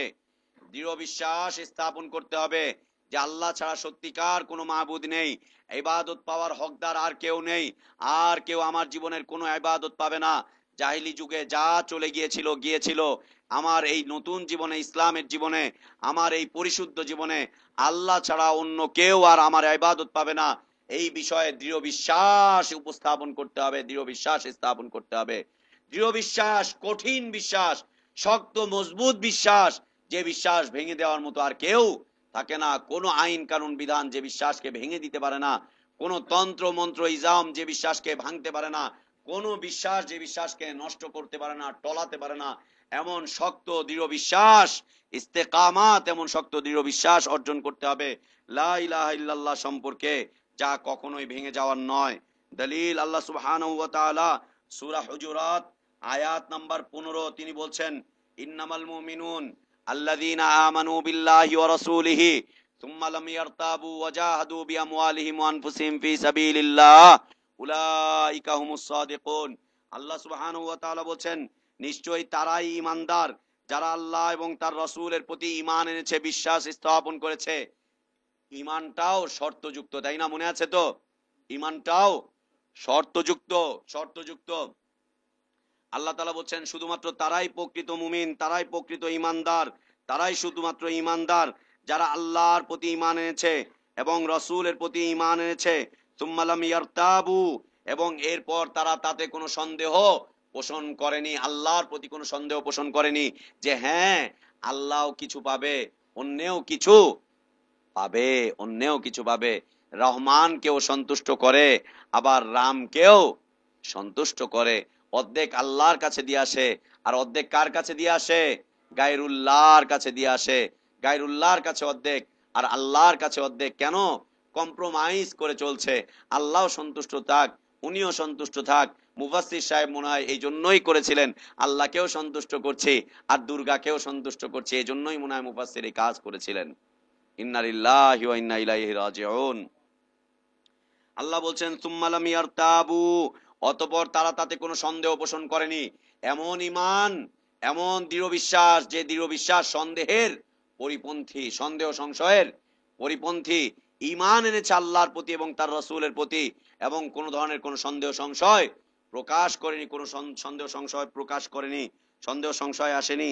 ওয়াজাহাদু, এবং তারা জিহাদ করেছে, জিহাদ করেছে। দেখেছো, মুমিনের জন্য হচ্ছে জিহাদ ফরজ করেছেন আল্লাহ সুবহানাহু ওয়া তাআলা। কেমন মুমিন? যে মুমিনের ঈমানে কোনো সন্দেহ সংশয়, কোনো সন্দেহ সংশয় নেই, দৃঢ় বিশ্বাস নিয়ে যে মুমিন ঈমান এনেছে, জ্ঞানের সাথে নেগেটিভ পজিটিভ দিক দিয়ে যে মুমিন ঈমান এনেছে, সেই মুমিন জিহাদ করবে। এছাড়া জিহাদ করতে পারবে না। দীর্ঘ 13-14টি বছর, 14-15টি বছর আল্লাহ রাসূল সাল্লাল্লাহু আলাইহি ওয়াসাল্লাম মুমিন তৈরি করলেন, ঈমানদার তৈরি করলেন। এমন ঈমানদার তিনি তৈরি করলেন, সন্দেহ সংশয় পরিপন্থী ঈমানদার তিনি তৈরি করলেন। এদেরকে যখন জিহাদের ময়দানে ডাক দিলেন, সবাই লুটোপুটি খেয়ে গিয়ে পড়লো। কারো কাছে জিহাদের বস্ত্র আছে, কারো কাছে বস্ত্র নেই, কারো কাছে অস্ত্র আছে, কারো কাছে অস্ত্র নেই, কারো কাছে খাবার দাবার আছে, কারো কাছে খাবার দাবার নেই। যারা যেতে পারছে না অস্ত্র শস্ত্রের অভাবে অথবা খাবার দাবারের অভাবে, তারা আল্লাহর কাছে বসে বসে কাঁদছে, রসুলের সামনে এসে বসে বসে কাঁদছে। রসুল জিজ্ঞেস করছেন, তোমরা কেন কাঁদছো? ও বলছে যে আমাদের কাছে জিহাদে যাবার মতো সৎ সরঞ্জাম নেই। যেতে চাচ্ছে কিন্তু যাবার মতো সরঞ্জাম তাদের কাছে নেই। আর এরা যেতে চায় না, না চায়, কি এক অবস্থা! ঘোষণা করে নিজেরাই যায় না, আমিরেরই যাওয়ার খবর থাকে না।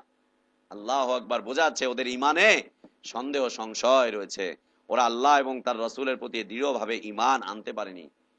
জিহাদ তো তারাই করবে যাদের মধ্যে ইমানের আলো উজ্জীবিত হয়েছে।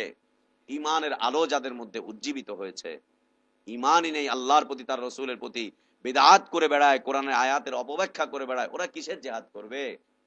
কিসের জিহাদ ওরা করবে? লা ইলাহা ইল্লাল্লাহ, এ হতেই পারে না। ওয়াজাহাদু বিআমওয়ালিহিম ওয়া আনফুসিহিম ফি সাবিলিল্লাহ, তারা লড়াই করবে আল্লাহর পথে। কার পথে? আল্লাহর পথে। আমির সাহেবের পথে নয়, আল কায়দার পথে নয়, হরকত বরকতের পথে নয়, আফগানিস্তানের পথে নয়, ইরাকের পথে নয়, আরাকানের পথে নয়। ওরা জিহাদ করবে কার পথে? ফি সাবিলিল্লাহ। কি দিয়ে? বিআমওয়ালিহিম ওয়া আনফুসিহিম, নিজের মাল দিয়ে এবং নিজের নফসকে দিয়ে তারা আল্লাহর পথে জিহাদ করবে। ওদের ঈমান, দৃঢ় ঈমান ওদেরকে আল্লাহর পথে জিহাদের দিকে দৌড়ে নিয়ে যাচ্ছে। ওরা যখন জিহাদের ময়দানে চলে এসেছে, ওরা বলছে, হায় হায়, এই কটা খেজুর খাবো, 2-3টা খেজুর বাকি আছে, পেটে খিদা, খেজুর বাকি রয়েছে হাতে। ও বলছে, আমি আর এই খেজুর কখন খাবো? খেজুর ফেলে দিচ্ছে। ও বলছে যে ওহুদের ময়দানের পিছন থেকে, পাহাড়ের পিছন থেকে জান্নাতের ঘ্রাণ আসছে, ও আল্লাহর রাস্তায় শাহাদাত বরণ করছে। এই সন্দেহ সংশয় মুক্ত ঈমান ওকে আল্লাহর রাস্তায় এভাবে করে নিয়ে গিয়েছে, আল্লাহর রাস্তায় ওকে এইভাবে করে নিয়ে গিয়েছে। আল্লাহু আকবার! আল্লাহ তুমি আমাদেরকে শাহাদাতের মর্যাদা দান করো। আল্লাহ তুমি আমাদেরকে শাহাদাতের মৃত্যু দান করো। আল্লাহ এই জীবনটুকু তোমার তাওহীদের জন্য বিলিয়ে দিতে চাই। আল্লাহ তুমি কবুল করে নাও। আল্লাহ তুমি কবুল করে নাও। আল্লাহ তুমি কবুল করে নাও। উলাইকা হুমুস সাদিকুন, আল্লাহ তাআলা বলছে এরাই হচ্ছে সত্যবাদী।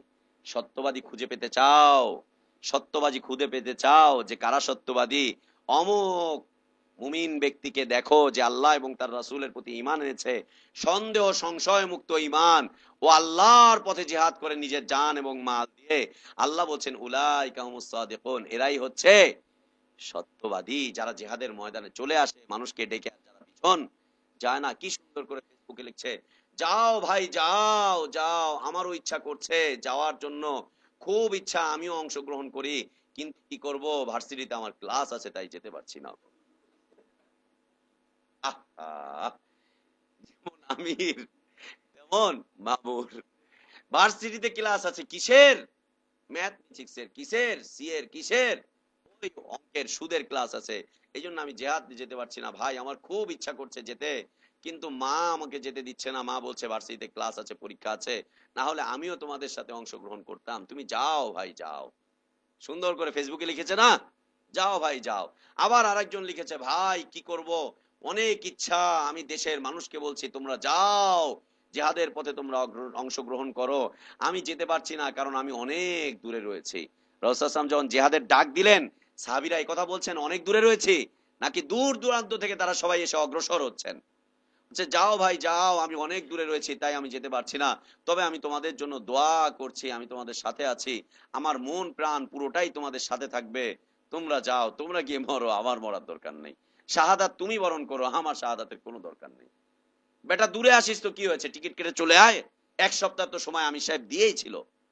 আমেরিকা আছিস, কোনো সমস্যা নেই, চলে আয় না ওখান থেকে। জিহাদ করবি তো চলে আয় না ওখান থেকে। কাফের দেশে বসে থাকার দরকারটা কি? জিহাদের ডাক আসলে সকল দিক থেকে না ছুটে আসতে হবে, এই তো আমির সাহেবের বক্তব্য। যে যেখানে আছো সেখান থেকে ছুটে চলে আসতে হবে জিহাদের ডাক আসার পরে। আমির সাহেবের মামুররা ওখান থেকে আবার আহ্বান করছে, তোমরা যাও, আমার ভার্সিটির ক্লাস আছে, লা ইলাহা ইল্লাল্লাহ, আমার চাকরি আছে, ব্যাংকে আমাকে যেতে হবে, ওই দিন আমার ডিউটি আছে, না হলে আমিও যেতাম তোমাদের সাথে। বোঝা যাচ্ছে যে ইমানের বিষয়ে সন্দেহ সংশয় রয়েছে। জ্ঞান অর্জন করো, ইমান সম্পর্কে জ্ঞান অর্জন করো। আমাদেরকে ভুল বুঝতে যেও না, আর ভুল যদি বুঝো তাতেও কোনো আপত্তি নাই, তোমার ওই ফতোয়ার দিয়ে বিলকুল পরোয়া মতিউর রহমান করে না। ফতোয়া দিয়ে ফেরা বেড়াবা, আমি এই সমস্ত কথাবার্তা বলি এই জন্য আমার নামে ফতোয়া দিয়েছে মতিউর রহমান হচ্ছে শয়তান। শয়তান ওইখান থেকে শুনে এসেছে এক ভাই, এসে আমাকে এখানে বলছে যে ভাইয়া আপনার নামে ফতোয়া এসেছে আজকে, কি আপনি শয়তান এবং আমার বাপ দাদাও শয়তান, আমি নাকি ওটার বাচ্চা। আস্তাগফিরুল্লাহ ওয়া আতুবু ইলাইহি। কেন এই কথা বলছি? এজন্য লা ইলাহা ইল্লাল্লাহ, এখনো বলছি, আবারও বলছি, ইমানের সংশোধন করো, ইমানের নবায়ন করো, ইমান সম্পর্কে জ্ঞান অর্জন করো, আল্লাহর রাস্তায় জিহাদ করো। মানুষের রাস্তায় জিহাদ করতে যেও না। আল্লাহ বলছেন আল্লাযীনা আমানু ইউকাতিলুনা ফি সাবিলিল্লাহ, শুধুমাত্র মুমিনরাই আল্লাহর রাস্তায় কিতাল করে। মনে রেখো, মুমিনরাই আল্লাহর রাস্তায় কিতাল করে।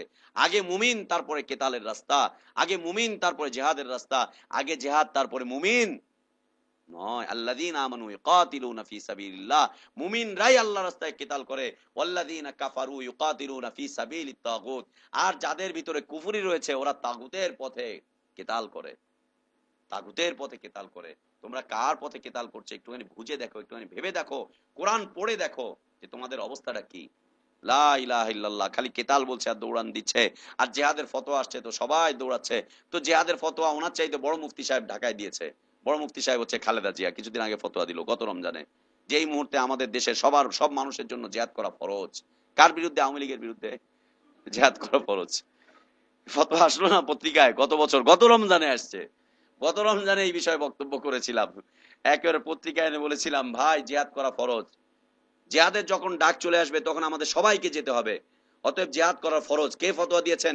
যিনি ফতোয়া দিয়েছেন তার আশপাশে মুহাদ্দিস, মুফাসসির, আমির সাহেব, এটা ওইটা সবাই আছে, তাদের সবার সামনে জিহাদ করা ফরজ ফতোয়া দিয়েছেন কে? মুফতি খালেদা জিয়া। পত্রিকায় এসেছে জিহাদ করা ফরজ, সবাই মিলে জানমাল নিয়ে আওয়ামী লীগের বিরুদ্ধে জিহাদের লুটিয়ে পড়ো। তো অসুবিধা কি?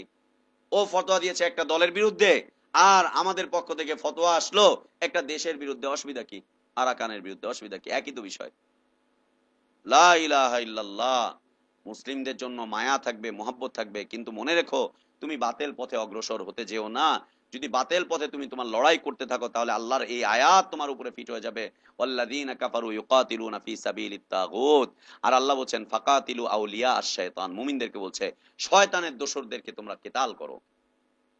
ইন্না কাইদাশ শায়তানি কানা দাইফা, শয়তানের চাল চলন হচ্ছে একদম দুর্বল, একদম দুর্বল, একদম দুর্বল। তো দ্বিতীয় শর্ত হচ্ছে শক্ত দৃঢ় বিশ্বাস থাকতে হবে, যে দৃঢ় বিশ্বাস সন্দেহ সংশয়ের পরিপন্থী, সন্দেহ সংশয়ের পরিপন্থী, সন্দেহ সংশয়ের পরিপন্থী।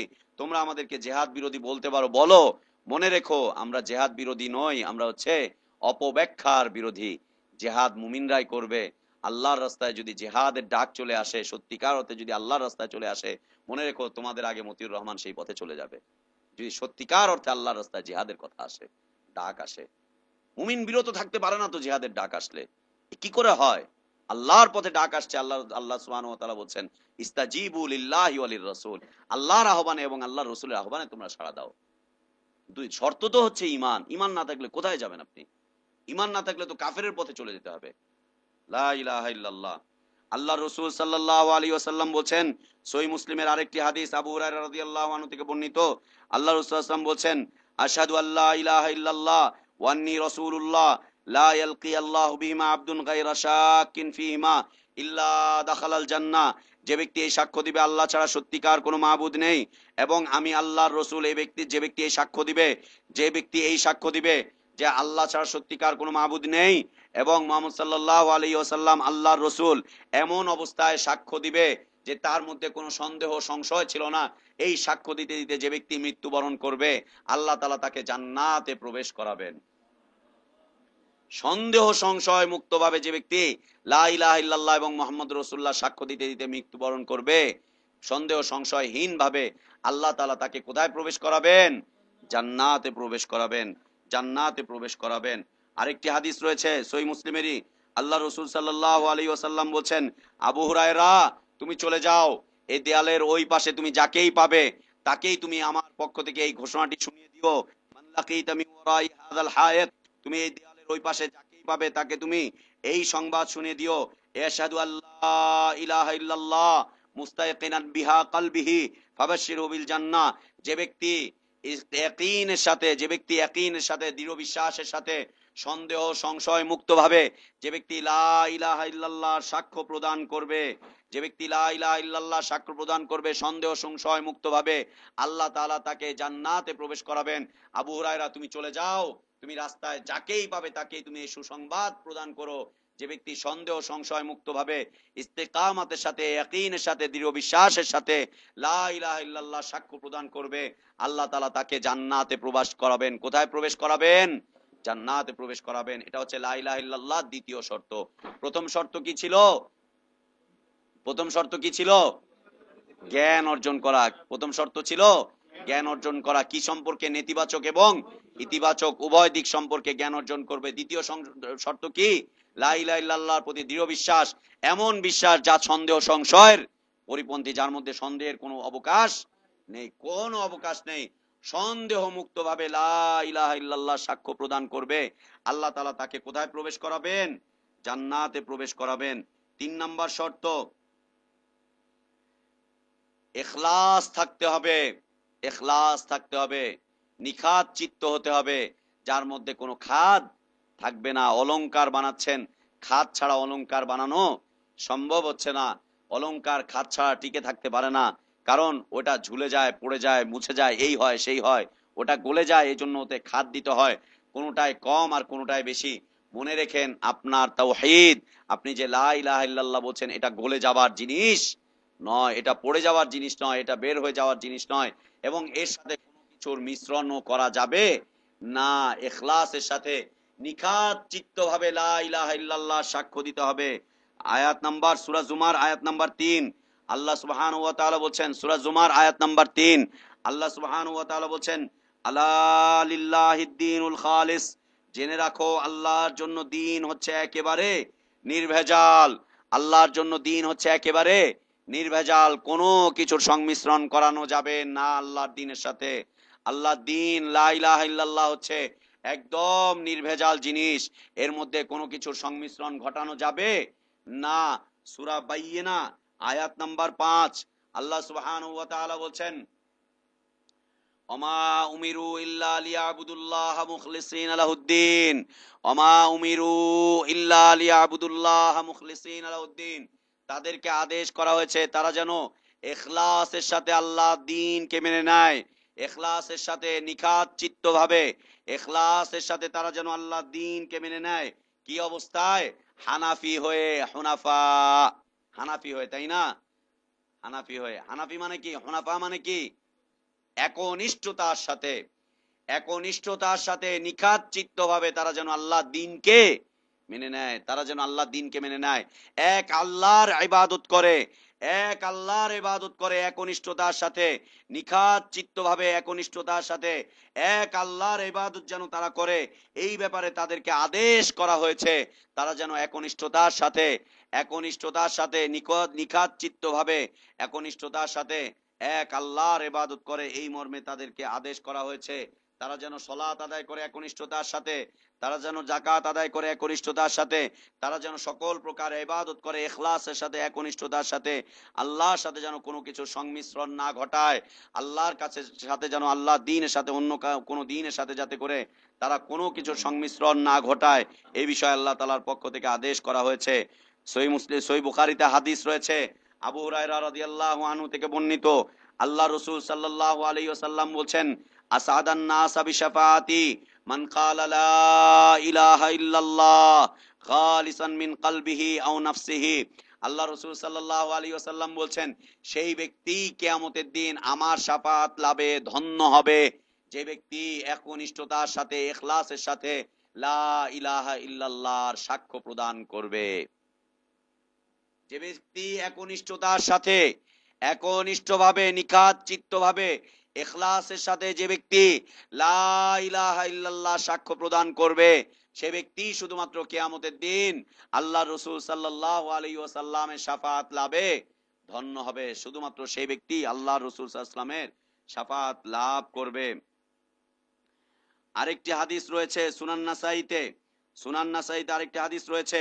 আল্লাহ রাসূল সাল্লাল্লাহু আলাইহি ওয়াসাল্লাম বলছেন, মান ক্বালা লা ইলাহা ইল্লাল্লাহ ওয়াহদাহু লা শারীকা লা লাহুল মুলকু ওয়া লাহুল হামদু ওয়া হুয়া আলা কুল্লি শাইইন কাদির মুখলিসান বিহা কলবিহি ইয়াসতুকু বিহা লিসানিহি ইল্লা ফিতকাল্লাহু লাহা ইল্লা ফাত্তাকাল্লাহু লাহাস সামা ফাতকান হাত্তা ইয়ানজুরা ইলা কাইলিহা মিন আহলিল আরদি ওয়া হাক্কুল ইবাদ ওয়া হাক্কুন লিল ইবাদ নাযারাল্লাহু আন ইউতিয়া সুআলিহি। আল্লাহ রাসূল সাল্লাল্লাহু আলাইহি ওয়াসাল্লাম বলেন, যে ব্যক্তি ইখলাসের সাথে সত্যনিষ্ঠতার সাথে অন্তর দিয়ে এই কথাকে মেনে নিবে এবং তার মুখ দিয়ে এই কথার সাক্ষ্য প্রদান করবে যে আল্লাহ ছাড়া আর কোনো সত্য ইলাহ নেই, তিনি এক এবং একক, তার কোনো অংশীদার নেই, তার জন্যই রাজত্ব, তার জন্যই সকল প্রকার প্রশংসা, তিনি সকল প্রকার ক্ষমতার একচ্ছত্র মালিক। যে ব্যক্তি দুনিয়াতে এই ঘোষণা প্রদান করবে, এই ঘোষণা প্রদান করার সাথে সাথে আল্লাহ সুবহানাহু ওয়া তাআলা আকাশে থেকে আকাশকে এইভাবে ফাঁকা করবেন, ফাঁকা করে যে ব্যক্তি এই কথা বলছে তার দিকে তাকাবেন। সুবহানাল্লাহ, সুবহানাল্লাহ। যে ব্যক্তি এই ঘোষণা দিবে আল্লাহ ছাড়া আর কোনো ইলাহ নেই, আর কারো ইবাদত চলবে না, তিনি ছাড়া তার সাথে আর কোনো অংশীদার নেই, তিনি সবকিছুর রাজত্বের একচ্ছত্র মালিক, তিনি ছাড়া আর কারো শক্তি নেই, তিনি হচ্ছেন সকল প্রকার ক্ষমতার একচ্ছত্র মালিক এবং আল্লাহর সাথে কেউ কাউকে অংশীদার সাব্যস্ত করবে না। যে ব্যক্তি মনে প্রাণে এই কথাকে বিশ্বাস করে নিবে এবং মৌখিকভাবে সে যখন সাক্ষ্য প্রদান করবে, এই সংবাদ পৌঁছে যাবে কার কাছে? আল্লাহর কাছে আওয়াজ পৌঁছে যাবে, মালাইকারা আল্লাহর কাছে আওয়াজ পৌঁছে দিবেন। যে ব্যক্তি এই কথা বলবে সাথে সাথে আল্লাহ সুবহানাহু ওয়া তাআলা আকাশকে ফাঁকা করে জমিনের দিকে তাকাবেন যে কে বললো এ কথা, কে বললে কথা। আল্লাহ তাআলা তার দিকে তাকাবেন। আর আল্লাহ রাসূল সাল্লাল্লাহু আলাইহি ওয়াসাল্লাম বলেছেন, যে ব্যক্তি এ কথা বলেছে আর যার দিকে আল্লাহ তাআলা এভাবে করে তাকিয়েছেন, তার জন্য উচিত হচ্ছে, তার জন্য প্রাপ্য হচ্ছে আল্লাহ তাআলা তাকে ক্ষমা করে দিবেন, তাকে মাফ করে দিবেন। কারণ আল্লাহ যার দিকে তাকান তার জন্য মাফ পাওয়াটা হচ্ছে ওয়াজিব। আল্লাহ রাসূল সাল্লাল্লাহু আলাইহি ওয়াসাল্লাম হাদিসে বলছেন যে তার জন্য এটা হচ্ছে ওয়াজিব যে আল্লাহ তাআলা তাকে মাফ করে দিবেন এবং সে যা চাইবে আল্লাহ তাআলা তার সেই চাওয়াকে পুরা করবেন। যা চাইবে, কালিমা তাওহীদ, কালিমাতুল ইখলাস, কালিমাতুল ঈমান, কালিমাতুল ইসলাম, কালিমাতুত তাকওয়া, কালিমাতুল উরওয়া উসকা, যে ব্যক্তি এই কালেমার সাক্ষ্য প্রদান করবে, মৌখিকভাবে সাক্ষ্য প্রদান করবে এবং অন্তর দিয়ে সাক্ষ্য প্রদান করবে, ও যা চাইবে আল্লাহর জন্য ওয়াজিব হয়ে যায়, আল্লাহ তাআলা তার চাওয়াকে পুরা করবেন, আল্লাহ তাআলা তার চাওয়াকে পুরা করবেন। কিন্তু যদি বাতিল পন্থায় চায়, হারাম কিছু চায়, এটা আবার তার জন্য এটা হকদার সে নয়। বাতিল কিছু চাইবে না, হারাম কিছু চাইবে না, আল্লাহ তাআলা তার দিকে দৃষ্টিপাত করবেন। আর আল্লাহ রাসূল সাল্লাল্লাহু আলাইহি ওয়াসাল্লাম বলেন, যে ব্যক্তির দিকে আল্লাহ তাআলা দৃষ্টিপাত করেন তার জন্য হক হচ্ছে ও যা চাইবে ওর প্রত্যেকটা চাওয়াকে আল্লাহ তাআলা পুরা করে দিবেন। এজন্য আমরা ওসিলার ক্ষেত্রে আলোচনা করেছিলাম না, ঈমানের ওসিলা, তাওহীদের ওসিলা, ঈমানের ওসিলা, তাওহীদের ওসিলা, নেক আমলের ওসিলা, আল্লাহর সিফাতি নামের ওসিলা, আল্লাহর গুণবাচক নাম এবং গুণবাচক কর্মকাণ্ডের ওসিলা। এই কালেমা আপনাকে বলে দিচ্ছে এগুলো হচ্ছে আল্লাহর গুণবাচক নাম, গুণবাচক কর্মকাণ্ড, আল্লাহর সিফাত। ঈমানের ওসিলা দিয়ে যখন মানুষ আল্লাহর কাছে চাইবে, আল্লাহ সুবহানাহু ওয়া তাআলা তাকে প্রত্যেকটা বিষয়কে প্রদান করেন। সুবহানাল্লাহ।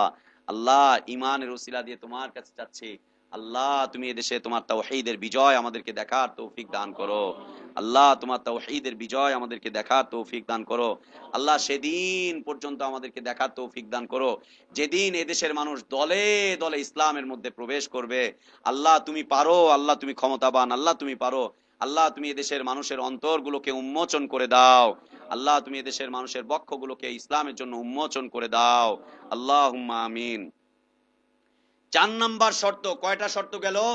3টা। কি কি? ইলম, ইখলাস আর দৃঢ় বিশ্বাস। ইলম, ইখলাস, দৃঢ় বিশ্বাস। মনে থাকবে, শর্তগুলোকে মাথায় রাখেন। এরপরে ব্যাখ্যা আস্তে আস্তে করতে পারবেন। শর্তগুলোকে শুধু মাথায় রেখেন, ইলম, ইখলাস আর দৃঢ় বিশ্বাস, ইস্তেকামাত। ইস্তেকামাত এমন বিশ্বাস যার মধ্যে সন্দেহ আসে না। কেমন বিশ্বাস? আবু বকর রাদিয়াল্লাহু আনহুর মতো বিশ্বাস। একটি ছোট্ট ঘটনা বলবো আবু বকর রাদিয়াল্লাহু আনহুর। আল্লাহ রাসূল সাল্লাল্লাহু আলাইহি ওয়াসাল্লামকে আল্লাহ সুবহানাহু ওয়া তাআলা মিরাজে নিয়ে গেলেন। মেরাজে নিয়ে গেলেন, চাচা মারা গেল। তার সবচাইতে বড় শেল্টার যিনি ছিলেন পৃথিবীতে, চাচা মারা গেল কুফরি অবস্থায়, স্ত্রী মারা গেল, কষ্ট হচ্ছে, এই হচ্ছে সেই হচ্ছে। আল্লাহ সুবহানাহু ওয়া তাআলা তার হিকমত অনুযায়ী আল্লাহ রাসূল সাল্লাল্লাহু আলাইহি ওয়াসাল্লামকে সাত আকাশের উপরে নিয়ে গেলেন, বাইতুল মামুর পর্যন্ত নিয়ে গেলেন। নিয়ে যাওয়ার পরে ওইখানে তিনি রাসূল সাল্লাল্লাহু আলাইহি ওয়াসাল্লামের উপরে যা যা ওয়াহী করার তা ওয়াহী তিনি করলেন। রাসূল সাল্লাল্লাহু আলাইহি ওয়াসাল্লাম মিরাজ থেকে ফিরে আসলেন, বাইতুল্লাহর সামনে বসে তিনি মানুষের কাছে বক্তব্য করছেন যে আমি মিরাজে গিয়েছিলাম, এখান থেকে আমি বাইতুল মুকাদ্দাসে গিয়েছি, ওখান থেকে প্রথম আকাশ গিয়েছি, ওখান থেকে দ্বিতীয় আকাশ, তৃতীয় আকাশ, এভাবে নবী রাসূলদের সাথে সাক্ষাৎ, আদম আলাইহিস সালাতু ওয়াস সালামের সাথে সাক্ষাৎ, সবার সাথে আমার সাক্ষাৎ ঘটেছে, আল্লাহর সাথে কথোপকথন করেছি। আল্লাহ সুবহানাহু ওয়া তাআলা আমাদের উপরে এইভাবে করে 5 ওয়াক্ত সালাতকে ফরজ করেছেন। এই বক্তব্যগুলো তিনি বাইতুল্লাহর সামনে বসে বসে করছেন। মক্কার মুশরিকরা বসে বসে শুনছে, শুনতে শুনতে তারা মিথ্যা প্রতিপন্ন করছে। তারা বলছে না এগুলো ঠিক না, এগুলো মিথ্যা, এগুলো এইটা ওইটা সেটা, মিথ্যা প্রতিপন্ন করছে। আর প্রথম যুগের কয়েকজন মুসলিম ওখানে ছিল যাদের ইমানে দুর্বলতা ছিল, এরা কাফেরদের প্ররোচনায় পড়ে গিয়েছে। কাফেররা যখন বলছে এটা কি করে সম্ভব, মুহাম্মদ আকাশে চলে গেছে, এটা কি করে সম্ভব, এই অল্প কয়েক মিনিটের মধ্যে মুহাম্মদ বাইতুল মুকাদ্দাসে গিয়েছে, এইটা কি করে সম্ভব, মুহাম্মদ সব নবী রাসূলদের সাথে সাক্ষাৎ করেছে, এটা কি করে সম্ভব, এটা হয় নাকি? কাফের মুশরিকরা এই কথাগুলো বলছিল। আর প্রাথমিক যুগের কিছু মুসলিম যারা ওখানে ছিলেন, তারা তাদের প্ররোচনায় পড়ে গিয়ে বলছিল যে হ্যাঁ এটা আসলে কেমন কথা। কয়েকজন, মাত্র গুটি কয়েক, 2-3 জন হবে, তারাও মুরতাদ হয়ে গেল। তাদের মধ্যে সন্দেহ সংশয়ের উদ্রেক হলো, সন্দেহ ঢুকে গেল, তারা কি করলো, মুরতাদ হয়ে গেল, চলে গেল। দেখেন ঈমান আসার পরে মুরতাদ হতে পারে না, পারে না? স্বয়ং রসুলের হাতে ঈমান, সাল্লাল্লাহু আলাইহি ওয়াসাল্লাম ঈমান কবুল করার পরেও মুরতাদ হয়ে যাচ্ছে কেন? সন্দেহ সংশয় উঠছে। কি আসলেও তো এটা কি যুক্তিযুক্ত বলেন তো দেখি, এটা কি যুক্তিযুক্ত বলেন তো দেখি? যে রসুল নিজেই বলছে দুনিয়া থেকে নিয়ে আকাশ পর্যন্ত যেতে 500 বছরের রাস্তা, সেই রসুল কিনা অল্প মুহূর্তে একের পর এক প্রায় 4000 বছরের মাইলের রাস্তা, 4000 বছরের রাস্তা তিনি চলে গেলেন। এটা কেমন যেন যুক্তির বিপরীত হচ্ছে না? শুনতে যুক্তির বিপরীত লাগছে না? কিন্তু এই ব্যাপারে সন্দেহ করা যাবে না। গেলে আর ঈমান থাকবে না, বিলকুল ঈমান থাকবে না, অমুসলিম হয়ে যাবে, গায়রে মুমিন হয়ে যাবে, তাওহীদ শূন্য হয়ে যাবে, ও নাজাত শূন্য হয়ে যাবে। আল্লাহু আকবার। সন্দেহ করা যাচ্ছে না, কিন্তু সন্দেহ পড়লো আর মুরতাদ হয়ে গেল। দেখেন এই মুহূর্তে এই কথোপকথন শেষ হয়ে গেল, এই কথোপকথন চলছে। এই কথোপকথন শুনলো মক্কার মুশরিকদের লিডাররা, আবু জাহেল, উতবা, সাইবা, এরাও শুনলো। আবু জাহেল উঠে চলে গেল, দৌড়, এতদিন পর্যন্ত মনে করেছিলাম মুহাম্মদ আসলে এইটা ওইটা সেটা, ও পাগল নয়, হেন না তেন না। আজকে মনে হচ্ছে যে মুহাম্মদ পুরোপুরি বিলকুল পাগল হয়ে গেছে। পাগলের সার্টিফিকেট দিয়ে ও উঠে চলে গেল। যখনই বাইতুল্লাহ থেকে বের হয়ে চলে গেছে, আবু বকর রাদিয়াল্লাহু আনহুর সাথে তার মুখামুখি সাক্ষাৎ হলো। সাক্ষাৎ হওয়ার পরে বলছে, আবু বকর তুমি বলো তো দেখি এই কথাটা কি যুক্তিযুক্ত? একটা লোক এই কয় মিনিটের মধ্যে এখান থেকে চলে যাবে বাইতুল মুকাদ্দাসে, যুক্তিযুক্ত? বলছেন না। গিয়ে আবার ফিরে আসবে, এটা হয়? বলছে না, এটা হয় না, তো এটা যুক্তির কথা না। আচ্ছা সেই লোকটা বাইতুল মুকাদ্দাসে গিয়েছে, নবীদের ইমামতি করেছে, এটা হয়? বলছে না, এটা যুক্তির পরিপন্থী। আচ্ছা সেই লোকটা প্রথম আকাশে গিয়েছে, আদম আলাইহিস সালামের সাথে দেখা হয়েছে, অন্যান্য নবী রাসূলদের সাথে দেখা হয়েছে, 7 আকাশের উপরে চলে গিয়েছে। যাওয়ার পরে ওখানে আল্লাহর সাথে তার কথোপকথন হয়েছে, এই হয়েছে সেই হয়েছে, আবার এই অল্প সময়ের মধ্যে সে আবার চলে এসেছে। এটা কি সম্ভব বলো তো আবু বকর? এটা কি যুক্তিযুক্ত? বলছে না। আবু বকর তুমি কি এটা কি বিশ্বাস করো? বলছে না, আমি এটা বিশ্বাস করি না। আচ্ছা আবু বকর তুমি তো বিশ্বাস করো না, তোমাকে তো আমরা বুঝিয়ে পারলাম না। যেই মুহাম্মাদের উপরে তুমি ঈমান এনেছো, সেই মুহাম্মদ এই কথা মক্কায় বাইতুল্লাহর সামনে বসে বসে বক্তব্য করছে। আবু বকর বলছে মুহাম্মদ সাল্লাল্লাহু আলাইহি ওয়াসাল্লাম বক্তব্য করছে? বলছে হ্যাঁ সেই তো বক্তব্য করছে, সেই তো বলছে। বলছে সে এই কথা বলছে, সে গিয়েছিল? হ্যাঁ সে নিজে বলছে সে গিয়েছিল বাইতুল মুকাদ্দাসে, নবী রাসূলদের সাথে সাক্ষাৎ, এরপরে 1 আকাশ 2 আকাশ এইভাবে করে গিয়েছে, সে নিজে কথা বলছে। বলছে আবু বকর সত্যি কথা সে বলেছে? হ্যাঁ সত্যি কথা, এই কথায় কোনো সন্দেহ নেই। তুমি যাও গিয়ে দেখো মুহাম্মদ এখনো পর্যন্ত বক্তব্য করছে যে সে মেরাজে গিয়েছিল, এই হয়েছিল সেই হয়েছিল। আবু জাহেলকে আবু বকর রাদিয়াল্লাহু আনহু বলছেন, আবু জাহেল এই কথা তো যুক্তির পরিপন্থী, মনে হচ্ছে যেন এই কথা মিথ্যা, এটা ওইটা সেটা। কিন্তু আবু জাহেল তুমি মনে রাখো, যেহেতু মুহাম্মদ সাল্লাল্লাহু আলাইহি ওয়াসাল্লাম বলেছেন, আমি আমার কানে এই পর্যন্ত শুনতে পাইনি, তুমিই বলছো মুহাম্মদ সাল্লাল্লাহু আলাইহি ওয়াসাল্লাম বলছেন। যদি মুহাম্মদ সাল্লাল্লাহু আলাইহি ওয়াসাল্লাম এই কথা বলে থাকেন, আবু জাহেল তুমি সাক্ষ্য দেখো, আমি বলছি তিনি সত্য বলেছেন, 100 ভাগ সত্য বলেছেন, 100 ভাগ সত্য বলেছেন। মুহাম্মদ কখনো মিথ্যা বলতে পারে না। এটা আমার দৃঢ় বিশ্বাস। মুহাম্মদ কখনো মিথ্যা বলতে পারে না সাল্লাল্লাহু আলাইহি ওয়াসাল্লাম। দৃঢ় বিশ্বাস আমার যে মুহাম্মদ সাল্লাল্লাহু আলাইহি ওয়াসাল্লাম মিথ্যা কথা বলতে পারে না, এটা হয় না। আমি নিজে শুনিনি, কিন্তু তুমি আমার কাছে সংবাদ নিয়ে এসেছো, তুমি সংবাদ বাহক। যদি এমনটা হয়েই থাকে, মুহাম্মদ সাল্লাল্লাহু আলাইহি ওয়াসাল্লাম বলেই থাকে, অবশ্যই তিনি সত্য কথা বলেছেন, শতভাগ সত্য কথা বলেছেন। ওইখান থেকে তার নামের সাথে উপাধি চলে আসলো সিদ্দিক, সত্যায়নকারী। একজন সত্যায়ন করছে, তার নাম সিদ্দিক হচ্ছে, আর একজন মুরতাদ হয়ে যাচ্ছে। কেন? সন্দেহ সংশয় পোষণ করছে। সন্দেহ সংশয় মুক্ত ঈমান। আর কার প্রতি? আল্লাহর প্রতি এবং তার রাসূলের প্রতি, আল ঈমানের প্রতি, তাওহীদের প্রতি এবং রিসালাতের প্রতি। সন্দেহ সংশয় মুক্ত ঈমান। আল্লাহ আমাদেরকে সন্দেহ সংশয় মুক্ত ঈমান আর তৌফিক দান করেন। আমরা বাকি অংশ আর পাঁচটা শর্ত রয়েছে, মাগরিবের সালাতের পরে ইনশাআল্লাহ পুরা করে আজকে আমরা লা ইলাহা ইল্লাল্লাহ আলোচনা শেষ করে দিব ইনশাআল্লাহ। আল্লাহ আমাদেরকে হায়াতান তয়্যিবা নসিব করেন। আল্লাহুম্মা আমিন। ওয়া সাল্লাল্লাহু ওয়া সাল্লাম ওয়া বারাকা আলা নবিয়িনা মুহাম্মদ ওয়া আলা আলিহি ওয়া আসহাবিহি আজমাইন। সুবহানাকাল্লাহুম্মা ওয়া বিহামদিকা আশহাদু আল্লা ইলাহা ইল্লা আনতা আস্তাগফিরুকা ওয়া আতুবু ইলাইক। আসসালামু আলাইকুম ওয়া রাহমাতুল্লাহি ওয়া বারাকাতুহু।